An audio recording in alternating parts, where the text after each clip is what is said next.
For as long as people have called this place home, they've been welcomed with clean air, clean water, and an abundance of nature. As time went on, people saw the need to balance how we build cities with how we protect farms and forests. That's why across Greater Portland, in 24 cities and 3 counties, there's one metro government that brings us all together to maintain that vital balance, to provide services across cities and counties, to create a better future together. Hello, we're Metro. We plan for housing, jobs, and safe transportation.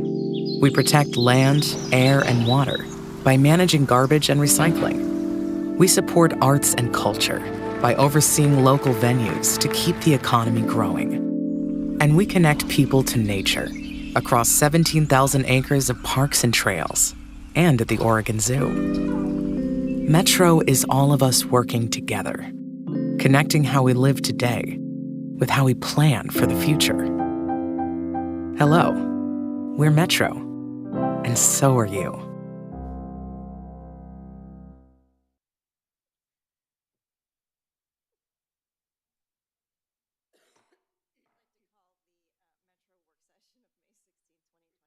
Order. Connor, will you, do we have a recording for the in-person attendees? The recording? Yes, the recording's going. Sorry. Do we have a safety video for the in-person attendees? Yes, we should have that. We can play that safety video, please. Thank you. Scott. Who remembers the script? We're on the 3rd floor, there's the exit. I'm Micah Reese, and I'm the dive safety officer here at the Oregon Zoo. And safety is a big part of my job. Some of the things we consider here is diver safety. I'm out here at the Oregon Zoo, and you're at the Metro Regional Center. The council chamber is located on the 3rd floor of this building. In the event of fire or fire alarm, please exit through the door in the northeast corner of the room, go down the steps to the 2nd floor, and exit through the main entrance by the reception desk and gather in the courtyard outside the entrance. In the event of a medical or fire emergency, please call 911 and notify the security agent at the front desk. The nearest defibrillator is mounted on the steps leading from the reception desk down to Grand Avenue. Thank you. Thank you. Connor, will you now call the roll for attendance? Yes, thank you, President Peterson. Councilor Wong. Present. Councilor Simpson. Present. Good morning. Good morning. Councilor Nolan. Present. Councilor Rosenthal. Present. Councilor Gonzalez. Good morning. Good morning. Councilor Lewis. Present. And President Peterson. Present. Thank you. With that, we will move into our first presentation of our work session. We have the Oregon Zoo Campus Plan Update. This is our first work session on this item on the planning process, and it is one of the first steps to getting to being able to figure out what we want to do next in our priorities at the zoo and what else is actually necessary in terms of AZA accreditation, correct? That's right. Well, good I'll morning. kick it off to Heidi. Great. Good morning, Welcome. Metro Councilors. I'm Heidi Ron, the Oregon Zoo Director, and with me is Kristen Solomon from our Capital Asset Management Department. Kristen is the project manager for the zoo's campus planning efforts. We're going to walk you through today what we're doing, where we're going, and get some feedback on how you'd like to be engaged next. But first, I want to share with you that the Oregon Zoo is featured in the New York Times today. So if you can pick up a copy or look for a copy, and I'll send you the link later, our work with the condor recovery is on the back page of the Science Times. And it's a really unique story we worked with the New York Times writers on because we're working with scientists and 3D printers to emulate an egg that the condors then sit on, and we monitor the condor movement so that we can practice that same movement in the incubator with the real eggs. So read the story, look for the coverage, and enjoy learning a little bit more about how we're using technology to save endangered species. Slides, please. Next slide. We're just going to give you an update today on where we're at in our future campus planning. Having a campus plan is a requirement for Association of Zoo and Aquarium accreditation, but it's also our map, a roadmap for the future. So we're going to talk to you about our concepts and next steps. Next slide. And next. So just to course correct and kind of get us on the same page, we have one of the oldest zoos west of the Mississippi River. It means we also have a ton of old infrastructure. Much of that was updated in the last decade with the 2008 bond measure. We have about 1.5 million visitors every year, and we are the top paid cultural attraction in the state. We are a hub for science and conservation, education, and animal welfare, and we focus on how to make sure we have a sustainable campus moving forward. Next slide. Our background, and to give you guys context, some of you may not know this, I had the honor of leading the implementation of the last zoo bond measure. So in 2008, voters approved $125 million. We were able to leverage that with additional donations, and we had $150 million that was invested in the zoo campus over the last decade, and that resulted in state-of-the-art habitats for our animals. And now we're looking at what's next. And we also did the comprehensive campus master plan to give you a visual of what that looks like. I brought one with me today. This is the 2011 plan. We are now working on updating that, and with that, we have to update our land use as well. So Kristen will walk you through that. Next slide. This is just a graphic of all of the projects that were done as part of the last bond measure, and we did fulfill all of the commitments that we put in that bond measure on time and on budget, and I think we're poised for the next phase of investments. Next slide. What we're really trying to focus on in this campus plan is stepping back and looking at the full picture of what's going on the campus. If you've been to the zoo, you know there's parts where it's sometimes hard to get out of, you're deep down in there. We have a 40-foot elevation drop from the top to the bottom of the campus. We're really focused on guest flow, sustainability, and planning for the future, as well as upgrading some of those outdated habitats. Excuse me, next slide. And we always want to lead the way in animal welfare and conservation and really drive with our mission. So we will be sharing that with you later this fall as we have a draft plan. Making sure that our guests are engaged. They're having a good experience when they come on campus. They have spaces in the shoulder season to get dry and to cool down in the heat of the summer. We're having meaningful and fulfilling staff experiences, and we're getting feedback from the community on what they want. And then sustainability goals will continue to drive our investments, and focusing on climate resiliency is a new goal in this round that we need to be thinking about moving forward. Next slide. I'm going to turn it over to Kristen to share with you where we're at. Great. Next slide, please. So our campus plan timeline, we began this effort last summer when we went out for a procurement for the design team. We engaged CLR Design. They were the highest scoring team, and we got them under contract and then started the work in winter 2022, and now we're in spring of 23. We're in the middle of this campus plan development. The goal is to go out for our, or submit for land use in the fall, and then have the whole process wrapped up by next spring of 2024 with an approved campus plan as well as a approved conditional use master plan through the City of Portland. Next slide, please. Here's a work plan from our consultants. You don't need to read the whole thing, but here are the tasks that they're on board for. Task 1, coming up with a plan of how to get the work done.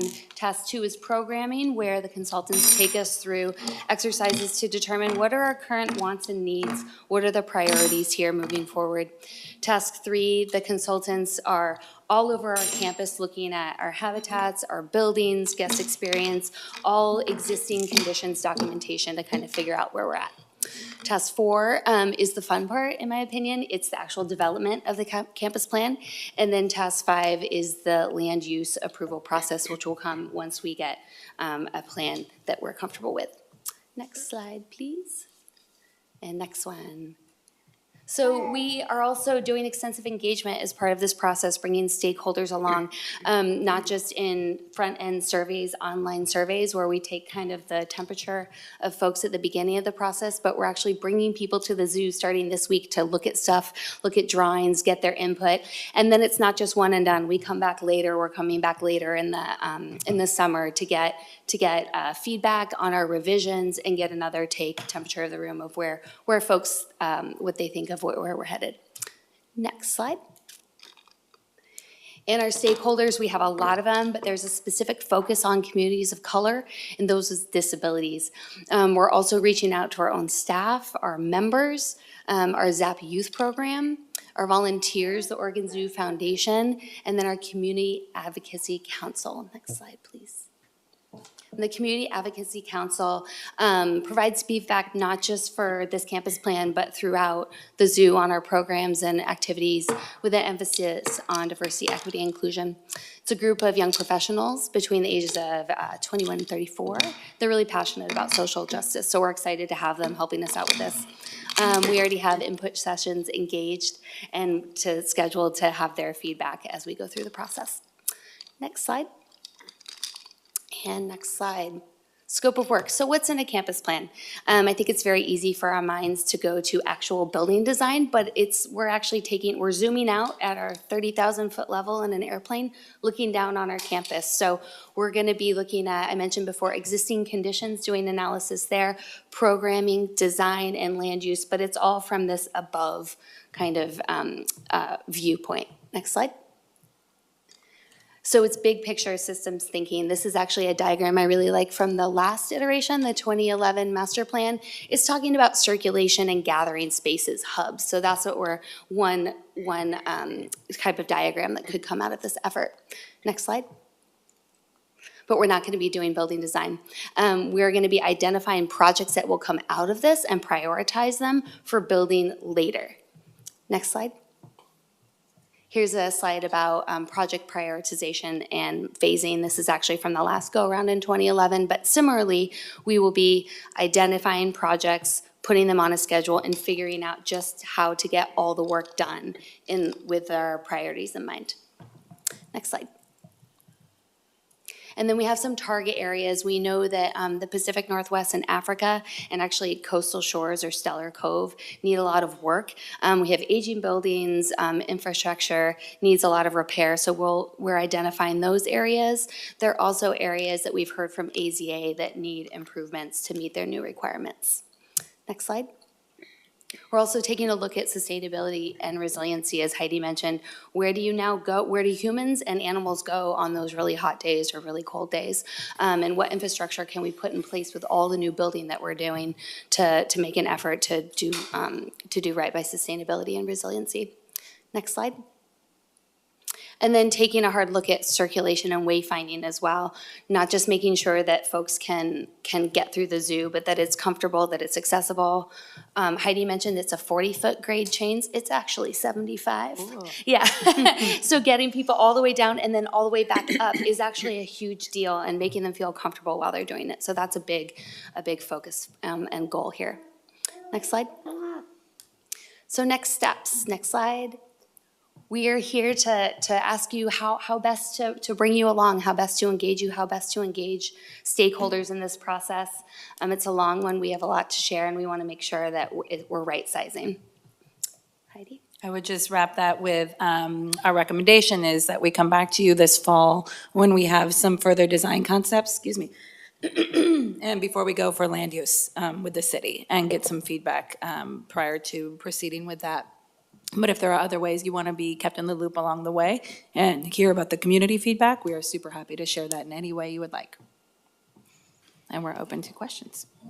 Great, thank you. I guess, counselors, any questions, but I just have like some overarching questions of process to date. So you said that there were some value statements at the beginning that we went through very quickly. I was wondering if we could go back to those. And then how did we seat the community advisory committee, and who has authority over this process? Because I think we came up with some questions when we were going through like the long-term planning process for the zoo. And I just want to make sure I have in my head the structure. Yep. Because we also have liaisons, and I need to know how that fit into all this. That's great. If you want to go back to the value slide, the value slide comes straight out of our strategic plan. And that strategic plan was approved by the Metro Council, kind of driving our priorities forward. So that those values are driving now how we make that happen on the campus. The Community Advocacy Council is basically a Go back to support. that, yeah, sorry. Can we sorry. go back to that slide before we move on? Oh, yeah, sure. Slide 5 or something. It was at the very. Yeah, there you oh, go. Oh, one more. There you go. But you added one? We added in, The last one? that's actually part of our strategic plan. We added more around climate resiliency. The strategic plan has a focus on sustainability, but given that was done a few years ago, now what we're seeing, we need, and given council's goals around climate resiliency, we added more focus on climate resiliency for the campus. Thanks. Yeah. Since we only see these little snippets. Yeah. It's good to pull the whole thread through. Sure. So, yeah, thank you. The goals are coming from the plan, Yep. which we had input on, but then the community advocacy. Yeah. Community Advocacy Council is a relatively new group for the Oregon Zoo, and was pretty quiet it got launched right around the launch of the pandemic or right before that. So it's pretty quiet for that time, so we're trying to revive it and get new members. There's a whole application process. It's led by our equity and engagement coordinator, but I'm also now tying it into the new Metro Council kind of overview and application process, which I'm learning about this week. So we will try to find the thread there. And they don't have oversight and approval. They are supporting us to make sure that the process is engaging and that we are connecting with communities of color and helping us find those connections and watching how we're incorporating that feedback. In terms of overall authority, the Metro Council has the authority over this plan and the approval of this plan. So when we have more information, and this fall, that's why I'm looking to get some feedback on how you would like to be engaged, given your authority to approve it. Okay. There's another piece that I wanted to hone in on, but I'll open up for other questions until I remember what it was. Okay. Did you write that down? Counselor? Yeah, Counselor Lewis? Sure. I have several questions, and I want to acknowledge I see several hands, so I'll try and ask them quickly. First, I am so appreciative of the work that you're doing to build off of the success of 08. And I do think that we're in a unique position, having already decided not to move forward with the planned district at this time. But I'm wondering what liabilities you see on the land use side coming up, putting that at the end of the process, and if we need to be examining constraints at the front. So that's question number one. Okay. Question number two, I'm curious if your scope is likely to include the Children's Museum, or what was formerly the Children's Museum, since that's an adjacent site. And then third, I'm curious if you are laying the foundation for a process that will include making sure that we're assertively engaging and consulting with tribes for any ground disturbing activity, which construction obviously will entail. Great.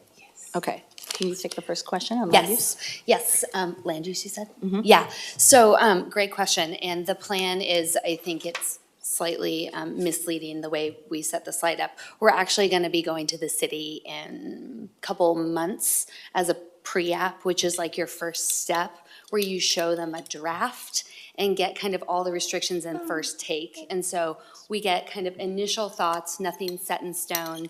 You get a bunch of feedback from all the jurisdictions, and then using that feedback before we get too far in. It's a very soft science to determine like when you do that, because you wanna get far enough that things are hashed out so that you get good feedback, but you don't wanna get too far down the road that you're locked into something. So we're trying to, in this initial phase, get the feedback we need from the city. Great, thank you. I've been part of many a pre-app in the past, admittedly, more simple jurisdictions, but I think that's smart. Yeah, okay, great. The question regarding the former Children's Museum property that is owned by Portland Parks and Rec, we are in conversations right now to assess that property and do some due diligence to see what would the potential be, and to get feedback then as part of our process and our community engagement on how we would leverage if that asset could be of value. And so we're working that through with the City of Portland right now. Great, thank you. I would advocate for us to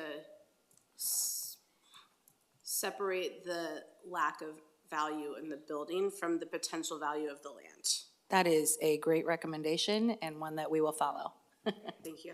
What was the third The question? ground disturbance. Ground disturbance, What are you okay. doing to lay the foundation there? Yeah, so there, we're not there yet, because coming out of this plan, we will have identified projects that we want to actually do design with, and then there will be a separate consultant RFP process to engage the design team and start there. So that would be an appropriate time to bring folks in, and then when you're actually on site, of course, like have an inadvertent discovery plan in place and all those things. At this kind of airplane level, the engagement that we're doing is more through those community groups and getting feedback about site development rather than in the ground type of things. But it is on our radar for sure. I'll just put an asterisk that if we know we're gonna be doing ground disturbance, consultation is different than community groups, so we should just have a separate track in our Gantt chart Yeah. for when we're talking to tribes versus just Yes. community engagement. Yeah, totally. I want to add one component we didn't really talk about is the cost estimates. So what we learned from the last round of master planning was getting the cost estimates before we build out our funding plan. And so we have a better rough order of magnitude of what some of these things will cost. And we should get that later this fall. So we have, and then also sequencing of what order would make sense from a constructability and a need perspective, and laying out a timeline that actually is feasible. And then that will inform how we move forward with identifying sources of funding. Thanks. Counselor Gonzalez, Counselor Nolan, Rosenthal. Sweet, thanks. I have a lot of questions, so I'm sorry. That's great. Just first and foremost, like, if y'all need to be like, yo, can you take a break and, someone else ask, feel free to let me know. We can do like so it's not like just us having a dialogue, but, first and foremost, I expressed it over email, but like, love the new brand. I just think it's so good. So good. And it makes me feel good things, which I think good design should. So I think it's really great. And I think it communicates the forward thinking vision of the zoo and of the division within Metro. My first question is, like, it's kind of 101. Like, how do we pay for this plan? Like, where does it come? Like, where general funds, strategic reserves? Like, when we want to do these kind of obviously extensions of planning for future visioning, I'm just wondering, like, how do we do that? Are you talking about the actual development of the plan or Yeah, implementation? like the plan, I guess it's like as a super basic question, but I'm just wondering. Yeah, development of the plan is coming from our reserves right now, and also the support we got from the Shuttered Venues grant that's helping to support a lot of our capital projects. So we put that 10 million directly into capital projects and capital planning. So that's paying for the development of the plan. Love it. I love a good leverage. Great, thanks. And conveniently, my next questions are kind of built into 3 Ps: process, place, and purpose. It just worked out that way. So kind of wanted to follow on the thread of what President Peterson was talking a little bit earlier in terms of decision-making structure and just kind of looking into the horizon. So from the timeline that you shared with us, it looked like next spring, 2024, April 2024 is when this process would, ideally be completed. And so I'm kind of wondering, like, between now and then, like, what will come to council? Will there be a recommendation? Who will be making the recommendation? Will we be needing to approve something? If so, what are the implications of that approval? Obviously, there's a referral, hopefully on the horizon, I'm assuming, like, reading between the lines and all that. So I'm just kind of wondering, like, what is that decision-making structure and how can we be involved so we don't feel like, oh, here's this thing and we're like, well, okay, I think that's important. So Yeah, those are my I questions. agree, it's important, and that's what we're looking to, your feedback too. What level of involvement do you want? We're recommending, at this point, that we bring back the community feedback that we're collecting right now, and what does the community want? What have we heard from all of our stakeholders? And how does that show up in the plan or not show up in the plan? And then what are we doing to address that? And then get your feedback, I think just to, so you know the inputs, besides the community input, is we're working on a longer-term business strategy for the zoo. You heard from me 2 weeks ago that we don't have a sustainable business model at this point. And so we need to develop that, project what growth in the region looks like and impact on the zoo and how we're prepared for that. We're also looking at what is the animal population at the zoo. And that's based a lot on species survival plans that we're part of.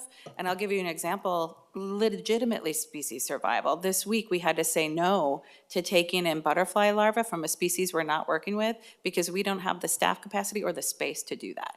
But we need to be working with our conservation partners and thinking, what are you gonna need from us down the road and what role can we play? So we'll take all that feedback in and prepare some business strategies, animal strategies, and conservation concepts that should show up in the plan. And then we would love your feedback, and if you have concerns about that, that would be the time, is likely this fall.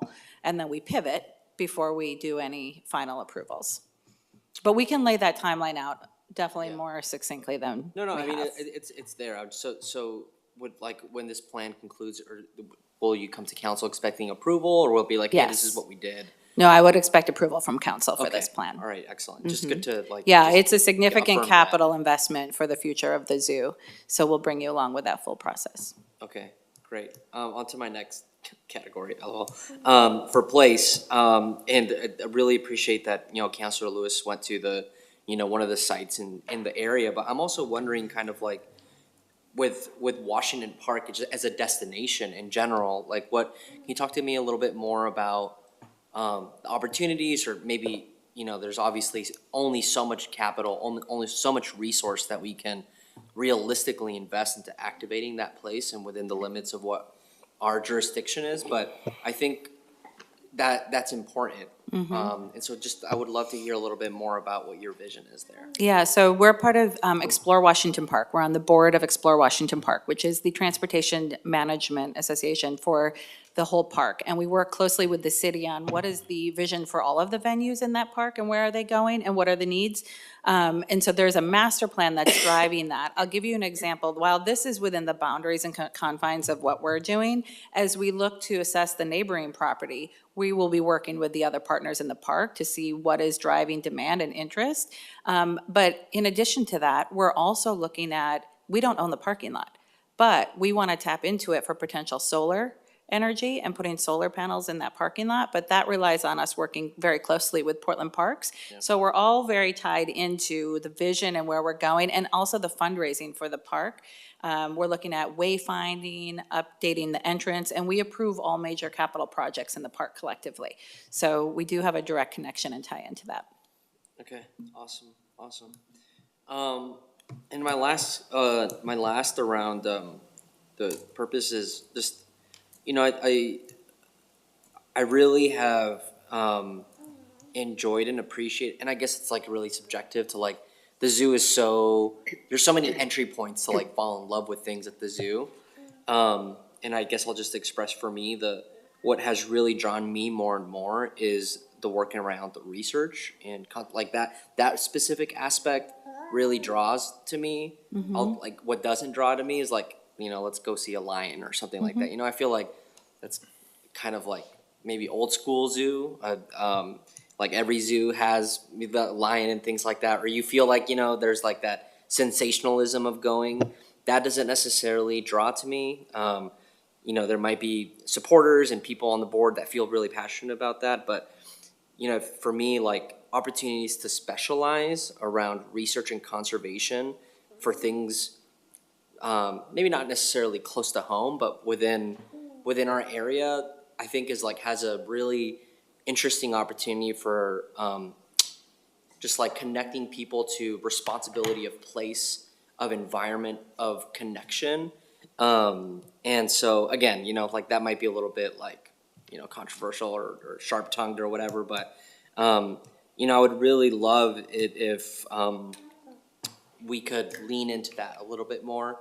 And I know we're gonna hear from community and stakeholders and all that, but, I just wanted to throw my 2 cents into that lens. But yeah, that's it for now. That's great feedback and good timing for that feedback. We're looking at a kind of a Pacific Northwest Conservation Hub in our Great Northwest area to bring some of those conservation work forward in front of center for what people are experiencing. And I think we've been working with the Alaka Alliance on sea otter conservation and bringing sea otters eventually back to the southern Oregon coast. So you're likely to see an expanded sea otter habitat in this new plan because we will play a critical role likely in any conservation efforts there. So thank you for that feedback. Thanks. That's it for now. Thanks. We're going to put you on a timer next time. No, I'm just kidding. Hey, I did say, cut me off. I know, Cut me you off. gave me a heads up, yeah. Counselor Nolan, and then Rosenthal, and then Wong. And then Thanks, Madam President. back to me. Okay, so I don't keep everything up here about when council has discussed this. I do recall you being here recently, thanks.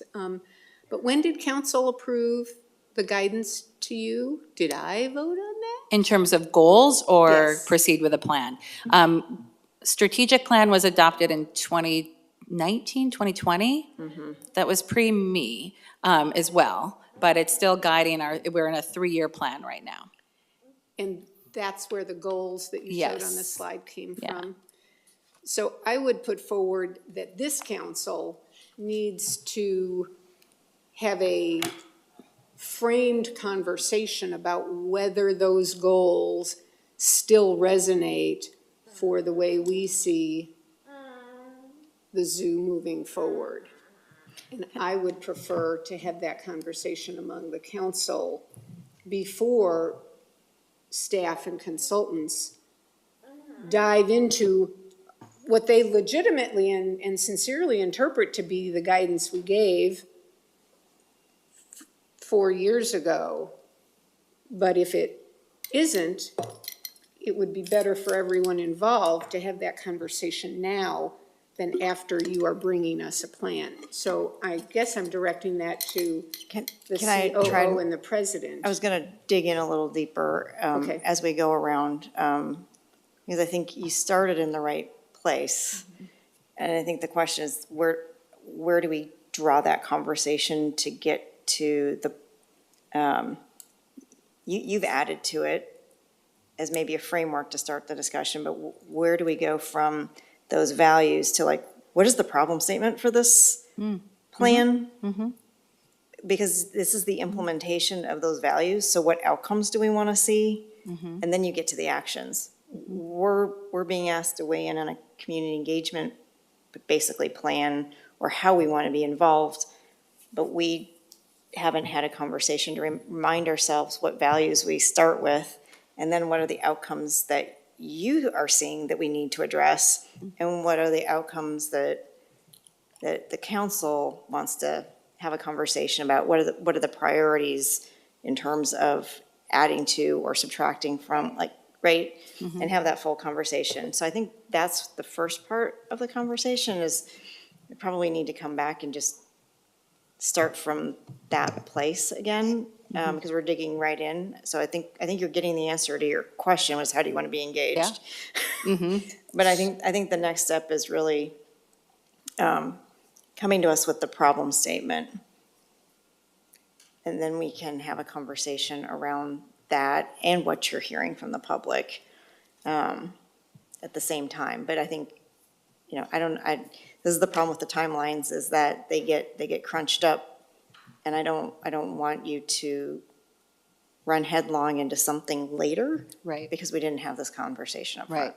Well, I would pause to make sure we can have this conversation Okay. before proceeding down a route that isn't going to be in line with an ultimate approval and recommendation. Yeah, So no, we and I can do think that. I think it's the right place to start, and then trying to come up with some major phases in decision-making to be more clear Yeah, to folks, so you're just happening to step in just as we are creating this kind of guidance, hopefully. So I would just say that that's probably the biggest place to start this conversation. Thank you, President Peterson. Good morning, Metro Councilors. I just want to inject kind of one layer into this conversation that is unique to the zoo that we don't grapple with in other areas necessarily. And that is that in order to maintain our AZA accreditation, the zoo director has to maintain a level of independence around decisions regarding animals and animal care, staff, and that kind of thing. So as we proceed to have this overall discussion, I think that's just something that we all need to be aware of, because in our last accreditation round, the AZA had a lot of questions for us and really was like drilling down into like how independent is the director? Are you truly not trying to influence their decisions in these areas? And there was a lot of concern around that. We worked really hard to demonstrate that, indeed, while we are an umbrella and a support and oversight, that Heidi maintains independence in these important ways that are the criteria for the accreditation. So because we haven't really talked about that in the setting, I wanted to just bring that up to the surface so that it can inform our future conversations. Yeah, and in that case, I think it's good to discern when you come back what those different responsibilities are. But right now, we have nothing to go on at all. Right. And so it's really hard to give you any input and not look like we're trying to influence, because we literally have nothing to go on. So I think we want to be supportive and move through, but I think in order to do oversight, we do need to have these conversations and hear from you where you think the line is or where the gray area is. So, We can do that. okay. Counselor I had Rosenthal, two then more, Wong. Oh, I'm sorry, If go I ahead. might, sorry. No, go ahead. When we get to the point you talked about bringing cost estimates in your timetable, for me, what the council needs, what this council member needs, is to be able to look at tiering of projects and priorities, things we have to do, for example, to sustain our accreditation, things that maybe we can have alternative funders help expand our capacity, things around species preservation and conservation, things around what the community is interested in that may not fit into any of those, so that we can look at how, from our fiduciary point of view, we can guide those decisions. And the last comment I have is really about the land use, and I would just appreciate a brief communication on what sort of land use issues you're anticipating, given that the entire campus is currently in use as a zoo, and I don't think we're expanding the footprint unless we are looking to take over the Children's Museum property. So I would like some education in a memo about what does the city want to dig into when we're a zoo now and we'll be a zoo when we're done with all of this. Certainly, we can do that. Thanks. Thank you. Counselor Wong. Oh, I'm sorry, Counselor Rosenthal, then Wong. Sorry. Thank you, Madam Chair. A couple of comments first. I think it's re-looking at the goals is a good thing. I think the things that are going to inform me the most on that is, first of all, the community vision, which I think is a great thing to look at. The other one is a conservation vision, which you've already talked about.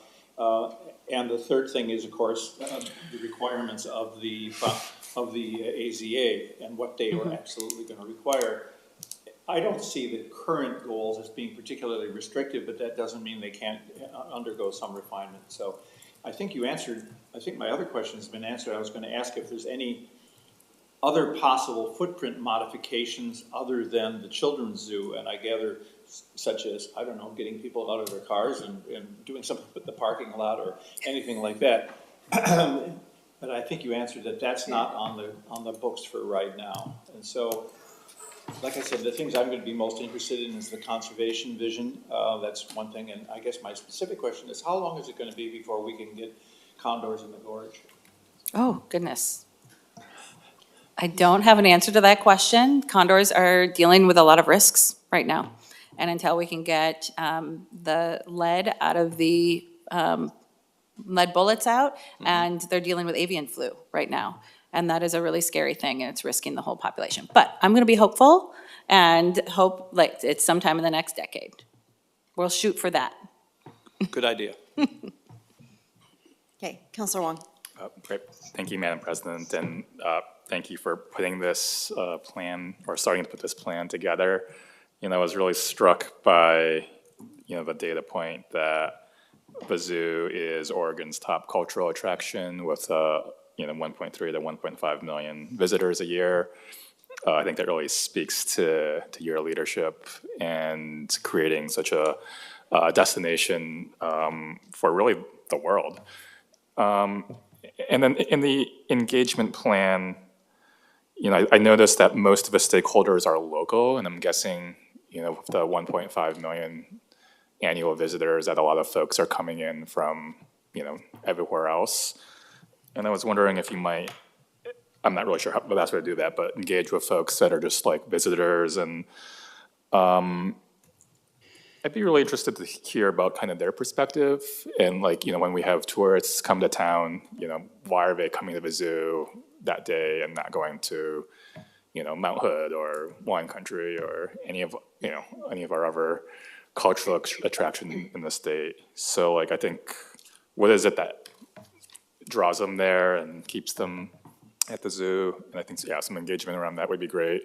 And I think we touched on that a little bit before, but are we also going to consider kind of in the planning, like how folks are able to access the zoo in terms of transportation, kind of both if you're a tourist or locally?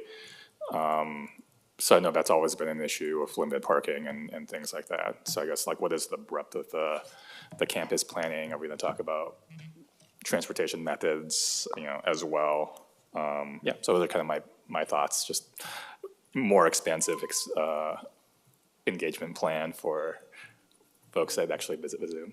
Thank you. I will add that every 2 weeks, we evaluate feedback from our visitors, and those visitors come from all over.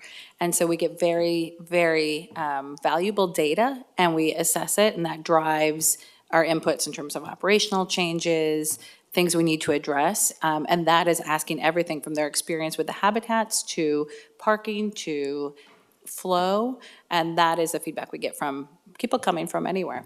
So I would say we have a ton of data that's also helping to drive the design, and I'll let Kristen address the transportation component.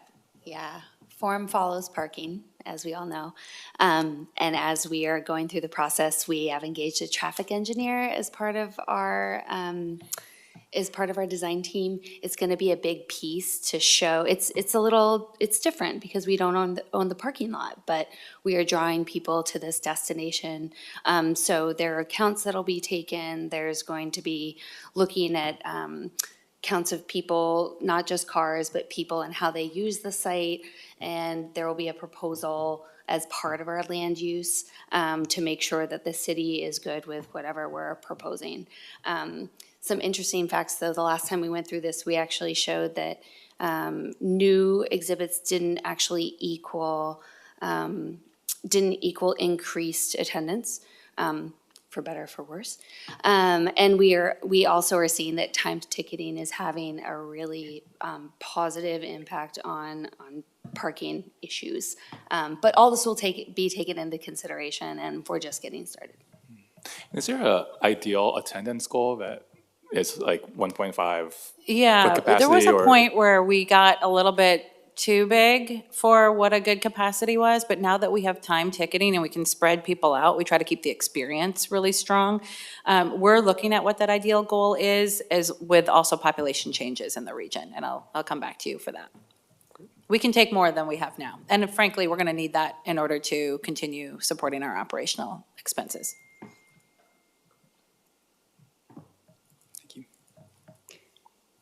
I'm going to go next, and then Counselor Lewis, and I think we'll summarize this up. But the two questions you asked were community, council engagement, and I think we've started down that track of what we need to do next. And then on community engagement, I think the way I would try and articulate on behalf of the council is that we would like to have community engagement plans that assume that we're building a collaborative relationship with everyone.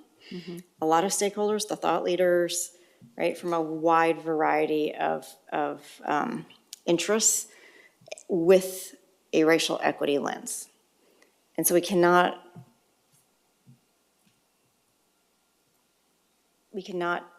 do enough in all of this, but we really need to make sure that at the end of the day, everybody has felt like they have had the notice that they've been touched, they've been asked, that they've been listened to, right? And that somehow that feedback has gotten through to us from across the entire region. So trying to get a handle on a proposal for a community engagement plan and how we're gonna deal with this disparate, different interest groups, I think would be helpful to see how that lines out. Because on the flip side of this, we're trying to build trust in government across a lot of different sectors. And I think that is the goal, that we're being heard, right? So I think the work that you're doing, starting out really thinking about that racial equity lens is important, but I want to see it for the entirety of all of the community. So that would just be my ask. Great. Thanks. Counselor Lewis?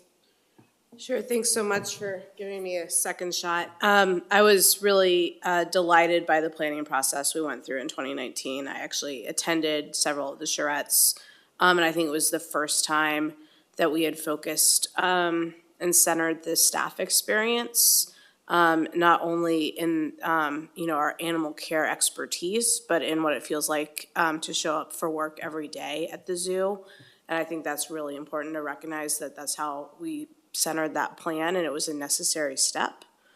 But I think we might be, along with very few other institutions, pretty unique in that we are a public zoo, but we are a public agency that doesn't have immediate land use control. Like maybe the Smithsonian, maybe one or two other kind of public entities have that public purpose, but don't have land use control. So I'd be curious if you have any colleagues at Smithsonian or a similarly situated organization who might be willing to share best practices with you and with us for how we approach this.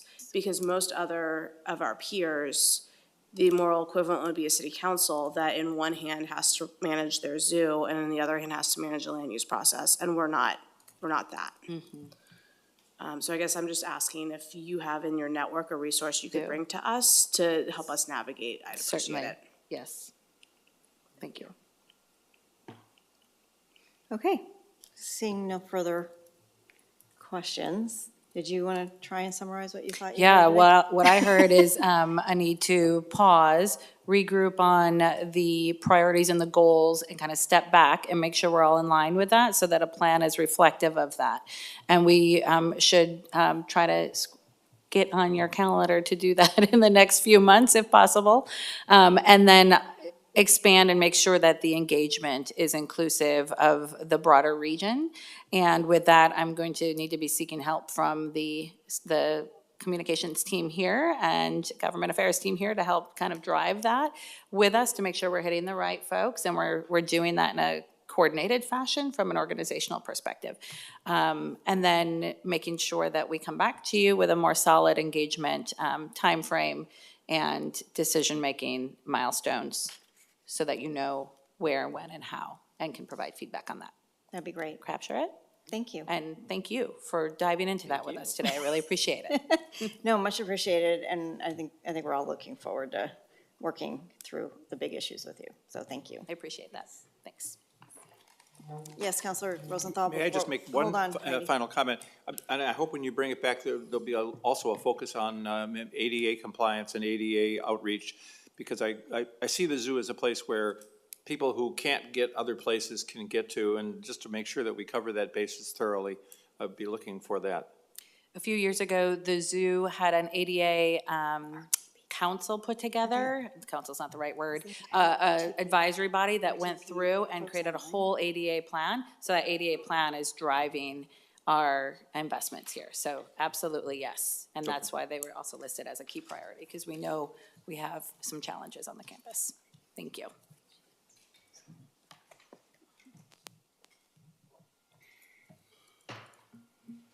Connor, we're going to be moving on to the RTP. Are they all online? I know at least 2 of them are online. I know we have Kim Okay, I Ellis. just didn't know if they were in the building and just not here, or, okay. Didn't even get past the marmots. Yeah, okay, I'll promote up the presenters that I do see online here. All right, counselors, thank you. Heidi, thank you. We move on to the 2023 RTP report on project list input and draft system analysis, mobility, safety, equity, economy, and climate outcomes. Metro is well aware, Metro Council is well aware that the major update to the RTP is underway and must be completed by December. The RTP is the blueprint for transportation in our region and a key tool for implementing our land use growth concept 2040 and our climate smart strategies. Together, these plans will ensure that our region thrives by connecting people to their jobs, families, schools, and other important destinations. Now that the RTP call for projects for city, county, state, and special district partners is complete, Metro staff is here to get our input on the draft project list and discuss how these investments align with the policy framework set forth by Council and JPAC at our joint workshops in 2022. We have Tom Kloster, our regional planning manager, here to kick it off, and probably Kim Ellis, our RTP project manager, and others. Good morning, President Peterson and members of the council. Thanks for having us today. I will kick off with just a couple of framing comments since we've been doing this for a while, this RTP update, and want to just make sure that I'm reminding folks of where we are and where we're going, since it's a long process to go through. I'll start off just mentioning that today we're here to share with you our draft project list for the RTP, and also a high-level assessment of some of the work that we've been doing to figure out, is that project list actually lining up with our policies that you helped us frame again last fall, and how we can improve that project list moving forward. Also just mention that there's some repeat stuff in here for counselors who are JPAC members, impact members who have been at the workshop last week. We'll go through that quickly. The goal today was really to allow you to talk as a council together. This is the first time we've had this discussion for the full council together. Also want to just have a broader context for this. There's always a lot of concern about this draft plan that we put together for public review. A lot of our local partners are concerned that it's going to be the final say. It really is the starting point. And I want to really emphasize that the goal here isn't to come to a conclusion on some of the really big policy issues and in fact differences on policy, is to set them up, frame them, and have public discussion. You'll have time this fall as we adopt the RTP to really sort out where we're going to go on some of those big policy differences. So there are going to be some policy differences that remain in this draft plan. There's also going to be projects that remain in the plan that are controversial and won't be in the final document that is adopted by Council and JPAC next fall. Right now, the timeline has the Council looking at the draft plan mid-June, and then we're asking the Council to forward it for public review in June, I think at your 29th meeting, and then it would go out to the public on July 10th for 45 days. During that window of time, we'll be getting comments from local jurisdictions in a big way. We'll get comments from advocates, from people in the community, from state and federal agencies, and we will respond to all of those. Every single comment asking for a substantial change we'll respond to. We will bring back to our policymakers through our technical committees are a lot of what we consider to be friendly amendments, essentially consensus improvements to details in the plan, and then a set of really discussion items that are larger concerns about the general direction of the plan. Are we making progress on things like climate and equity? So that's a little preview looking ahead. Also want to just mention that it's only been about a year since the work plan was adopted. So I want to mostly tip my hat to Team RTP. A few of them today are on your screen, and then others are listening in. because I'm proud of the work they're doing, but we've got more to do. So we're in the final stretch. For folks who have not done an RTP before, one thing is really important to remind everybody. This is a federal process as well as meeting other state and regional goals that we have. It must be adopted by the end of this year, actually by in November. Kim can tell us the actual date. And has serious implications if we don't get there. So that's always a little bit unnerving, but we've also have a long history of getting her done. That said, I'd like to turn it over to part of the RTP team is here today, Kim Ellis, Elliot Rose, and Molly Cooney-Mesker to dive into some of the findings we had to share with you today. Great, thanks, Tom, and excited to be here with you all today, members of the Metro Council. Next slide, please. I'm gonna, today, as Tom said, we're gonna re-preview some of the evaluation work. Elliot's gonna describe that along with the project list. I'm gonna share some of the public input that we've received to date. Some of that was summarized in your packet, and also staff's summary of some of what we heard at the joint workshop last week. President Peterson and Councilor Lewis, I don't believe were able to be in attendance last week, but today is to continue that conversation and for council to reflect back on what you've heard and where we're headed in preparation for the June action that Tom just described. And for the record, I'm Kim Ellis, Principal Transportation Planner, Metro, and Project Manager for the RTP update. The next slide. You know what the Regional Transportation Plan is. I think it is an important document for a lot of reasons and really sets the stage for how our region is investing in the transportation system that we need as we continue to grow and change. On the right side of this slide, you see the goals that were shaped by JPACT and the Metro Council with input from the Metro Policy Advisory Committee, as well as Metro's Committee on Racial Equity last year. And those goals really framed were the cornerstone of the policy framework that guided the update to the projects, but it's also been guiding all of our work in updating the Regional Transportation Plan from the analysis, the engagement, and other parts of the plan. Next slide. This is the timeline that we've been working on. It's hard to believe that it's been only a year since the work plan was adopted. We did a lot of work in advance of that, scoping the work and identifying with you and JPACT the priorities for this plan to address. We are now in that phase where we're building the draft plan and a proposed investment strategy that reflects regional and local priorities to then bring it out for further public review and feedback. So we've had a very strong engagement that's been led by Molly Cooney-Mesker throughout the process, and in particular this spring that I'll highlight in a moment. And just in terms of the timeline, deadline that Tom mentioned, our current plan expires on December 6th. So that's the date that we're trying to have an adopted 2023 Regional Transportation Plan in advance of that date. When it's adopted by both JPACT and the Metro Council, it is immediately effective. And so November 30th is the date that we've identified for council action. Next slide.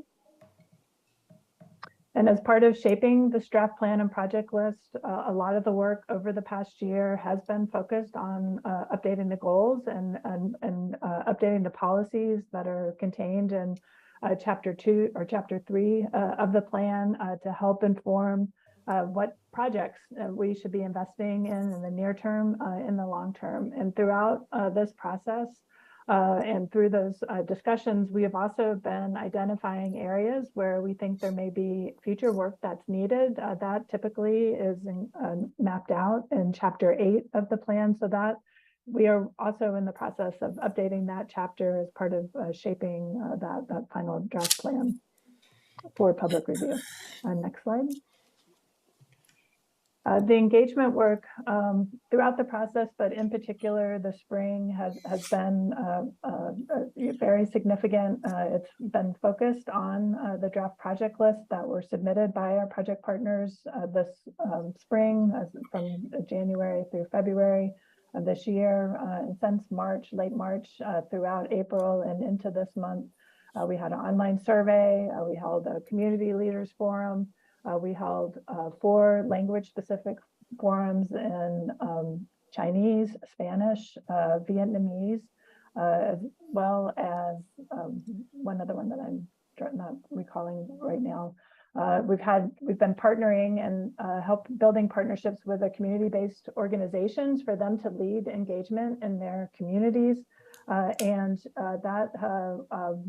will have summary reports from those, but those partnerships have been paid partnerships that Metro staff have also participated in. We've been giving significant presentations and briefings to community groups, but also coordinating committees, as well as the Metro policy and technical advisory committees.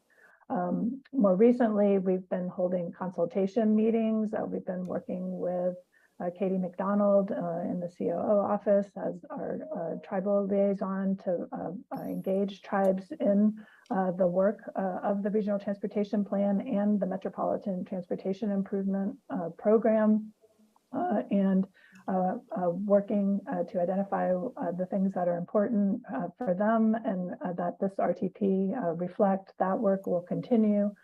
We've also been consulting with federal, state, and other agencies that are responsible for reviewing of the plan and also directing how we're evaluating certain aspects of the plan.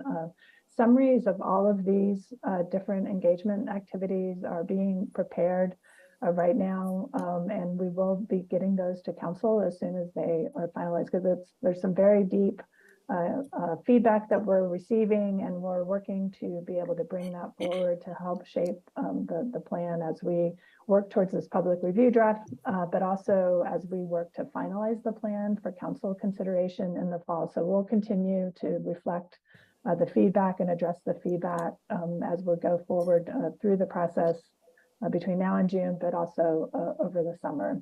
Next week, President Peterson and Councilor Gonzalez will be also participating in a business forum that we're partnering with the Portland Business Alliance to host. And that will be our last engagement event leading into this public review draft plan. Next slide. What we've heard very strongly is safety is the top concern across all of the engagement that we've had to date. It's not just the fatal and serious injury crashes that are particularly for people biking and walking that are continue to increase for people walking, but also personal safety. There are concerns about feeling safe, being safe while using transit, while walking to transit, while waiting at bus stops and stations. But that has been uniformly all across the region through all of the engagement events. There's a strong recognition that we are facing a climate emergency, and we really need to get ahead of addressing the emissions, not just meeting the state targets, but really addressing the effects of climate change that are being experienced by people living and working in our region today. There's support for continuing to prioritize maintenance that will get highlighted a little bit more in Elliot's presentation.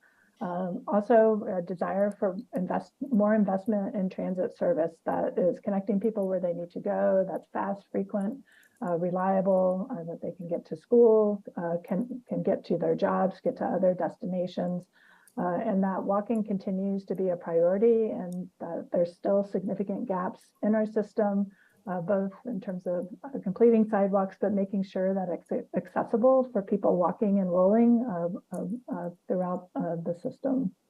Next slide.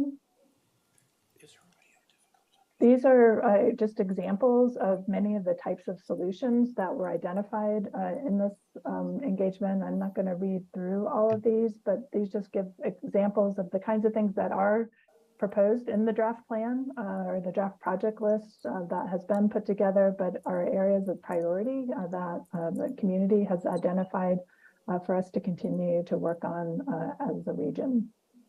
Next slide. So I'm going to turn it over to Elliot to quickly review some of the findings from the evaluation work and to give characterize the project list as it's been submitted, and then I'll wrap up with some of the takeaways from the JPAC workshop for your review.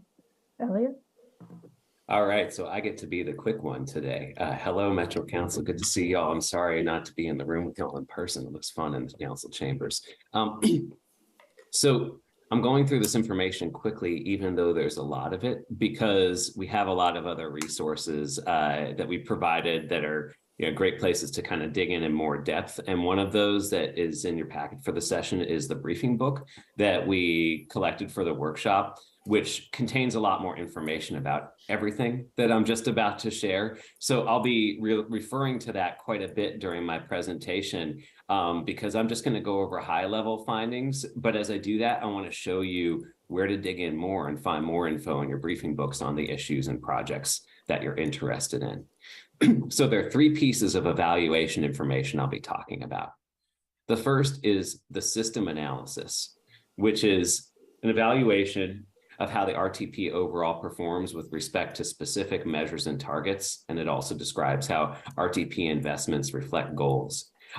This image is showing you a picture of what that briefing book page on a system analysis looks like for our safety goal. The analysis, like many parts of the briefing book, is broken out by those 5 main RTP goals of safety, equity, mobility, economy, and climate.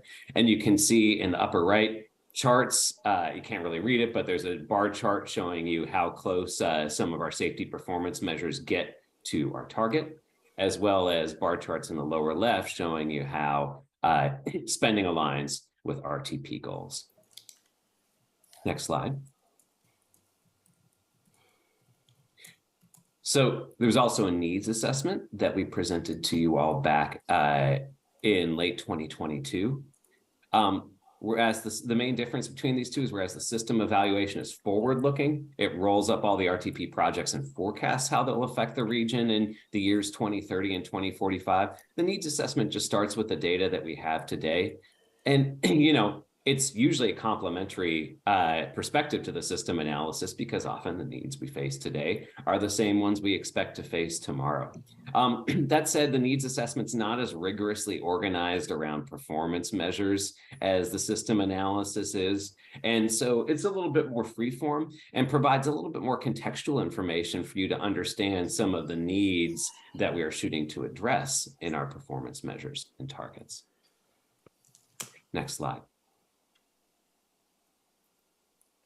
Finally, the third piece is the project list overview, which really isn't evaluation so much as background information just to help you understand how this really complex plan with over 1,000 different projects, what it actually invests in, and help you take away a general sense of what the RTP spends its money on.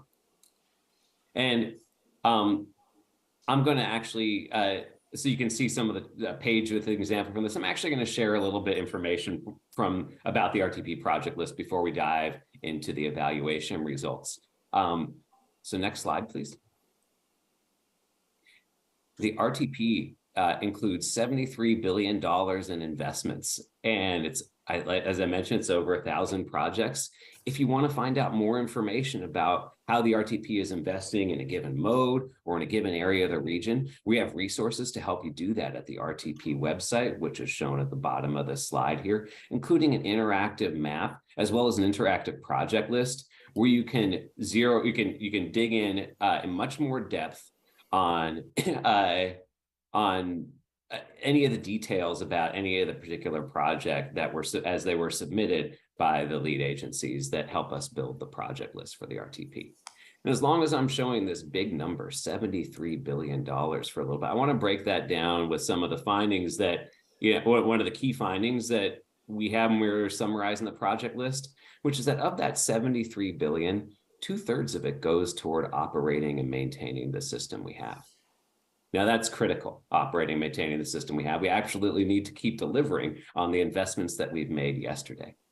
But we're going to talk a lot about how the RTP can invest in alignment with regional goals. And when we're having that conversation, it's really the remaining third of the RTP budget, which is about $25 billion, that goes towards the capital projects that have the most impact on shaping the RTP's performance with respect to its goals.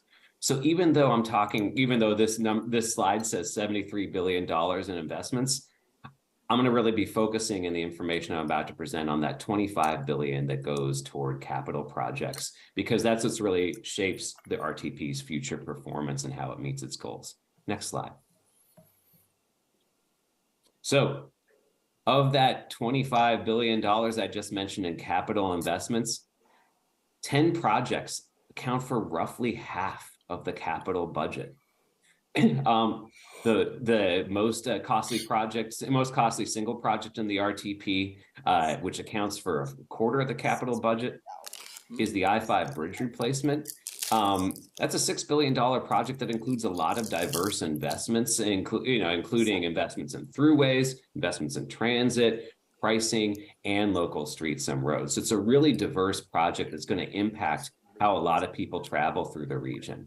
And that, to a lesser extent, is true of all the investments that I'm highlighting on this slide, where these are some of the most transformative projects in the RTP.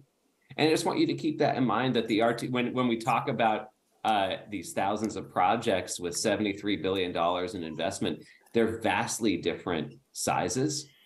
And it's often some of the really big projects like those I'm highlighting on the side that are going to do the most to influence the RTP's performance with respect to its goals. Next slide.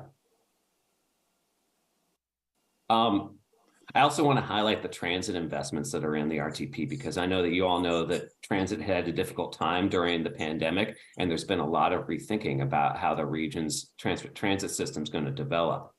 And I want you to know that, in spite of the fact that transit's been through a rough period, there is a lot of transit investment included in the RTP, and the RTP is still very much planning for a region where transit is a primary mode that helps people get where they're going. And so I just want to highlight some of the investments that are on that list, are on the project list in transit, including TriMet's Forward Together service plan, high priority, high capacity transit corridors, a lot of the projects like Better Ed, Division FX, and Better Buses that help buses move through traffic more quickly, more efficiently, so that you don't face a time penalty if you're riding transit. And then planning and development for some of the major light rail expansions that the regions focused on, including over Interstate Bridge and along Southwest Corridor. Next slide. All right, so now I'm going to switch to the performance measure results or for the system evaluation results, sorry. I'm going to have one slide for each of the 5 RTP goal areas, and they're all going to be laid out the same, where they use this first list with filled in Harvey balls in blue color to indicate RTP targets that the 2023 RTP meets, and orange and empty Harvey balls to indicate where the RTP doesn't meet its targets, as well as some purple where there are mixed results. And those results are illustrated by some of the charts that you can find in your briefing book showing the RTP's performance with respect to targets in more details, as well as highlighting opportunities for improvement from the analysis of funding that we've done and from our conversations around some of our technical tables as we develop the RTP. So the first area I'm talking about is mobility, which is leading off because the RTP is a transportation plan and accordingly has a lot to say about mobility. The RTP has a goal of improving access to jobs in the region via both driving and transit, because transportation is a means to get people where they're going, and this is an indicator of how effectively the system works to do that. And access to jobs via both driving and transit increases through the investments in the RTP. Transit access improves more than driving access, in part because driving access actually falls off a little in the out years of the plan, because we're expecting the region to still be growing by around 25% in terms of the amount of people and jobs that are located here. And with that growth comes some additional congestion that impacts driving times and driving access. The RTP also aims to provide equal access via transit and via driving, because a lot of our mobility policies are about giving people choices to reach their destination. And transit is the most viable choice for a long distance vehicle trip. And so in order for transit to be a viable choice, it needs to connect people to their destinations as quickly as efficiently as driving does.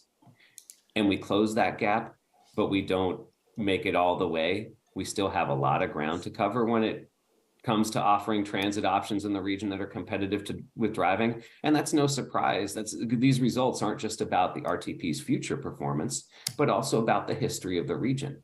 And we've built this region out through some auto-oriented planning around roads that are mainly designed for cars. And so even though it's discouraging to see that we're still not at a point where transit provides the same access as driving yet, it's also not surprising because we know we have a big gap to close. And the good news there is at least the RTP does make progress in the right direction. The RTP also has a goal to complete all the region's transportation networks.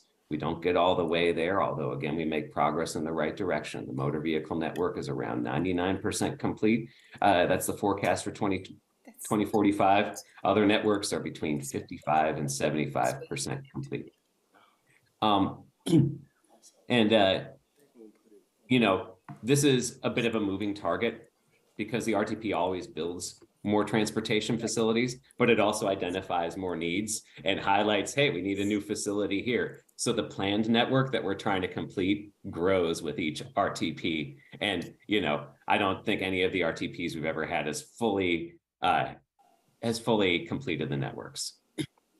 Another big part of helping transit be a more competitive mode is to prioritize bicycle and pedestrian access near transit by building out facilities near transit more quickly than we do in the rest of the region. The RTP does succeed on that front. And then lastly, the RTP has some ambitious goals to triple transit, bicycle, and pedestrian mode share. The graphic is showing again that we make progress in the right direction, but we don't meet those targets. Transit mode share is forecast to increase by about 30%. Walk and bike mode shares are forecast to increase in the high single digits. So one opportunity for improvement we've seen here, it's certainly not the only one, you may have other ideas, is to increase the share of RTP capital spending dedicated to projects that help fill identified gaps on the regional transit network where we have a planned facility that hasn't been built out yet. That is how we complete the transportation networks, particularly the non-driving networks that are the most lagging in completion. And that helps us give people truly equitable choices for the different trips that they make. Next slide. Madam President? Yeah. Quick question on that, if we might go back. That last empty dot, triple transit, bike, and pedestrian, I assume that that is 24/7, that it is an average of the entire system. If that's true, have we looked at it for commute times, for prime commute times? Because for congestion reduction, tripling transit and bike mode share during peak usage times is more critical than on Saturday afternoon at 2 o'clock. So the goal is framed in terms of all trips, all day, like you suggested, but there are, we do produce results for both commute modes and non-commute mode share. I just don't have those in front of me right now. I can follow up with you with that information. Please, thanks. Okay, thanks. That's a good question. Next slide. All right, so on the safety front, our performance measures are simpler here, and I think you're all aware that there's been a lot of disturbing news about safety in the region, and we're not on track to meet our target of maintaining progress toward Vision Zero, that's our goal, with zero serious crashes on the system by 2030. In fact, by most of the indicators we collect, fatal and serious injury crashes are increasing, as are crashes that impact vulnerable users. I want you to know that this isn't just a local trend, this is a national trend. crash rates appear to be going up in almost every major US metro area. There's a lot of speculation about the reasons behind that, and one commonly cited cause is a growing preference for larger vehicles that are more likely to hurt or kill someone in a crash. One bright spot here is that bicycle fatalities and serious injuries have been declining, which potentially indicates the impact that building safer infrastructure can have for users.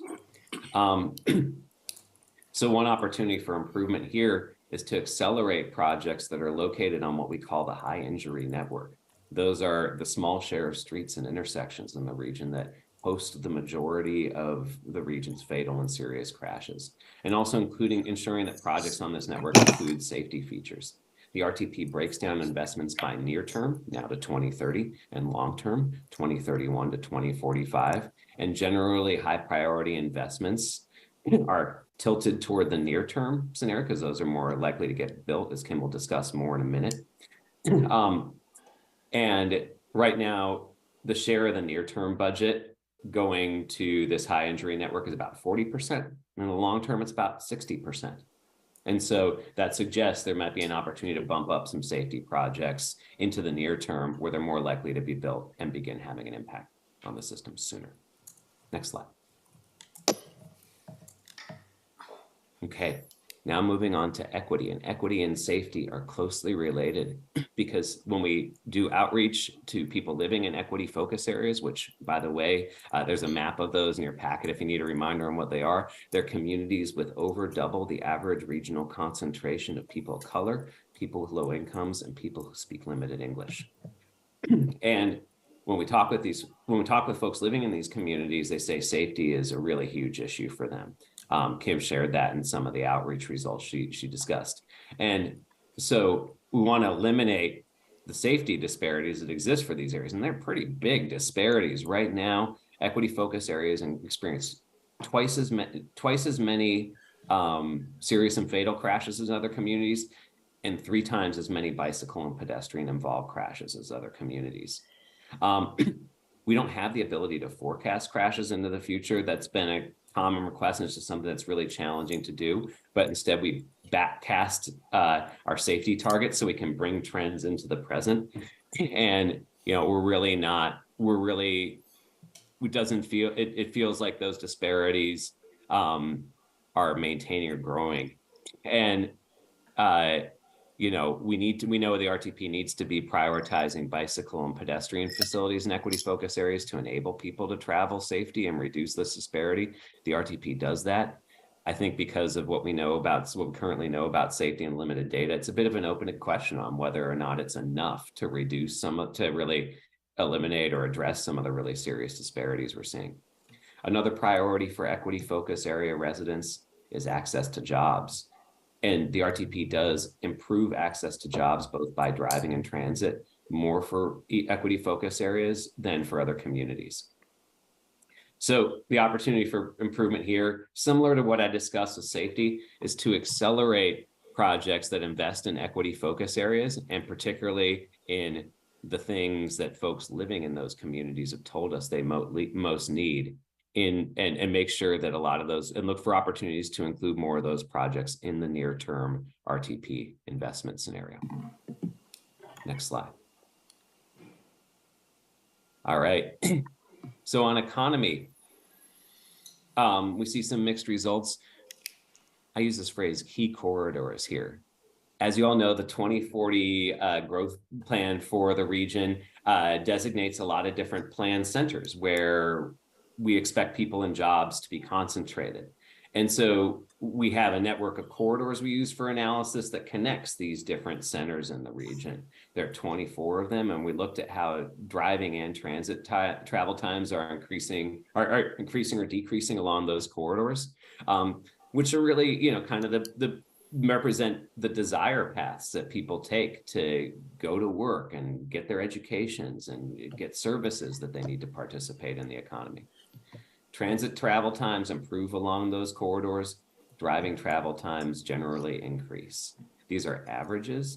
The results, as you can imagine, vary heavily by corridor, depending on how many improvements depending on the type of improvements planned for different corridors. Under economy, we also seek to prioritize bicycle and pedestrian facilities in the places where jobs are concentrated. And I'm reporting on different results for different types of places. So in the center, station communities and mixed use areas that align with traditional downtowns or kind of new planned downtowns, places where there are really diverse uses and also where professional and service jobs tend to be concentrated, the bike ped network is more complete, and the RTP continues to prioritize completing it in those communities.